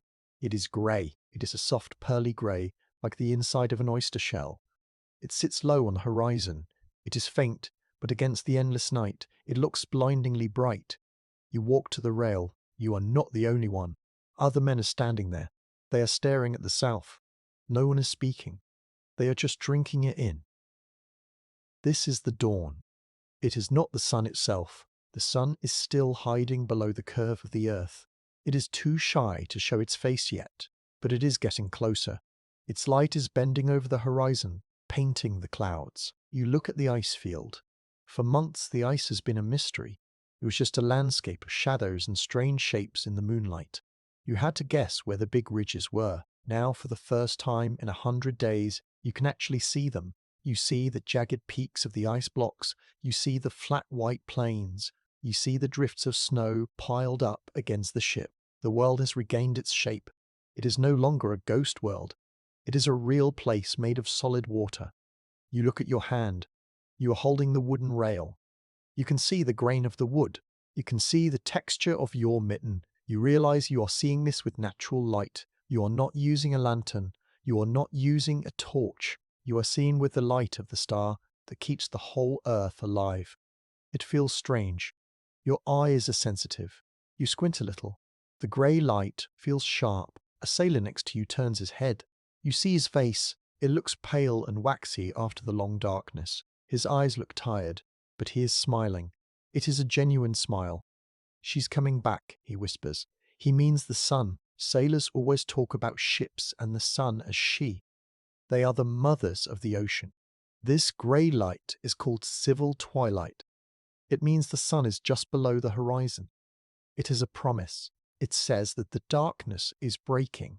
The lock is opening. You watch the light for an hour. It changes slowly. It turns from grey to a very pale pink. It looks like a watercolor painting. It is delicate. If you blink, you might miss the color. Then, slowly, the gray fades. The blue returns. The black rushes back in. The stars pop out again. The twilight is over. The day was only an hour long, and it didn't even have a sunrise. But it changes everything. You go back down below. The mood in the mess deck is electric. The lethargy is gone. The heavy, sleepy feeling lifts off the crew. Everyone is talking. Did you see it? Bright as day it was. Won't be long now. The hope is contagious. You can feel it in your chest. It feels like waking up from a long, confusing dream. You realize that you are going to make it. You've survived the worst part. The battery of the world is recharging. You look at the lamp hanging above the table. It looks a little dimmer now. It looks a little yellow and sickly compared to the pure grey light you just saw. You are grateful for the lamp, but you don't need it as much emotionally. You know that the real light is on its way. You go to your chest and pull out a piece of equipment you haven't used in months. It is a pair of dark goggles. They are made of glass with wire mesh sides. They are snow goggles. You wipe the dust off them. You will need them soon. When the sun hits that white ice, it will be dazzling. You feel a sense of impatience. You want the sun now. You want to feel the heat on your face. But you have learned patience in the ice. You know you have to wait. The ship feels different tonight. It feels like it is waking up too. The wood creaks as the temperature shifts slightly outside. The grip of the winter is still tight, but the knuckles are loosening just a fraction. You sit back on your bench. You close your eyes. You can still see that line of grey light in your mind. It is burned into your memory. It is the most beautiful thing you have ever seen. It is the colour of survival. The watchman calls out the time. It is late. But you are not tired. You are thinking about the spring. You are thinking about the ice melting. You are thinking about the water turning liquid again. You are thinking about going home. But first, the sun must rise, and tomorrow, or the next day, or the day after that, the rim of gold will finally break the line of the ice. The king is returning to his throne. The sun is back. It is not just a grey line anymore. It is a bright yellow ball rolling across the sky. It stays up for hours and hours. It feels warm on your face. The world is changing fast. The silence of the winter is broken by a new sound. It is the sound of water. For months, the only water you saw was in the kettle or on the wet walls. Now, it is everywhere. The snowbanks that covered the ship are shrinking. They are turning into slush. Little rivers of clear water are running across the ice, searching for the sea. It is time to take down the house. You stand on the upper deck. The canvas roof that protected you for so long is coming down. You untie the ropes. You pull out the stitches you made in the autumn. The heavy brown cloth slides off the wooden frame. Suddenly, the sky is above you again. It is blue and vast. The light is shocking. It floods the deck. After living in a cave, it feels like the roof of the world has been lifted off. You take down the wooden rafters. You lower the heavy pine logs back to the deck. The ship is shedding its winter coat. It is becoming a ship again. You look over the rail. The ice is no longer a solid white field. It is rotting. That is what the sailors call it. It is turning grey and soft. There are pools of dark blue water opening up like eyes in the ice. Then you feel it. It is a gentle movement. It is not the violent shaking of the crush. It is a slow, rolling sway. The ship tilts to the left, then slowly tilts to the right. The grip of the ice has broken. The ship is floating. It is a strange feeling. Your legs have to remember how to balance. The floor is alive again. The ship feels happy. It is bobbing in the water, eager to move. The captain gives the order. All hands to the capstan. You run to the middle of the deck. Do you remember the heavy iron anchor you dropped months ago? It is time to wake it up. You put the wooden bars into the capstan. You push, heave. It is hard at first. The chain is stuck in the mud far below, but then it gives. Clank, clank, clank. The wet, muddy chain comes up out of the water. It piles up on the deck. Finally, the great iron hook breaks the surface. It is covered in grey mud, but it is safe. Now, the sails. You climb the ratlines. The rope is not frozen anymore. It is soft and flexible. You climb high into the air. The view is incredible. You can see cracks in the ice stretching for miles. These are lead channels of open water. They are the roads home. You pull the canvas sails out of storage. You tie them onto the yards. You let them drop. Whoosh! The big white sheets unroll. They catch the wind. They snap full. The ship leans forward. It pushes through the slush. Creash rush. The sound is soft now. The ice is weak. The ship pushes it aside easily. You are moving. You are really moving. You look back. You can see the spot where you spent the winter. You can see the pile of rubbish on the ice. You can see the hollow shape in the snow where the hole used to be. It looks like an empty nest. You are leaving your burrow. The wind blows through your hair. It smells of salt and oaken mortar. It smells of freedom. You look at the crew. They are smiling. Their faces are brown from the returning sun. They are working hard, pulling ropes and shouting orders. But they look light. The heavy burden of the dark is gone. You walk to the bow, the front of the ship. You lean over and watch the water cut by the stem of the ship. White foam sprays up.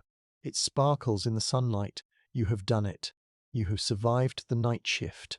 You built a house, you fought the cold, and you waited out the dark. Now the ocean is open. The path is clear. The ship sails on, leaving the white north behind, heading south towards the green world of home. Now, let the image of the ship fade. The bright sun softens into a gentle glow. The sound of the wind in the sails becomes a quiet whisper. The cracking of the ice smooths out into a calm, steady silence. You are no longer on the wooden deck. You are back in your own bed. The cold air of the Arctic is gone. You are surrounded by your own warm blankets. They are soft and heavy, just like the wool you learned about. They hold you safe. Your breathing is slow and deep, in and out. You can feel the heaviness in your legs and your arms. It is a good heaviness. It is the feeling of a long journey finished. You have seen the frozen world. You have seen the stars in the eternal night. You have felt the warmth of the iron stove. But now, that world is drifting away. It is becoming a memory. It is becoming a dream. The ship is sailing on without you. It knows the way. You don't need to watch the horizon anymore. You don't need to check the thermometer. You don't need to mend the sails. Your work is done. Everything is quiet. Everything is still. You are warm. You are safe. You are ready to let go and drift into the deep, dark ocean of sleep. The sun is rising. The gates are opening. The watch is ended.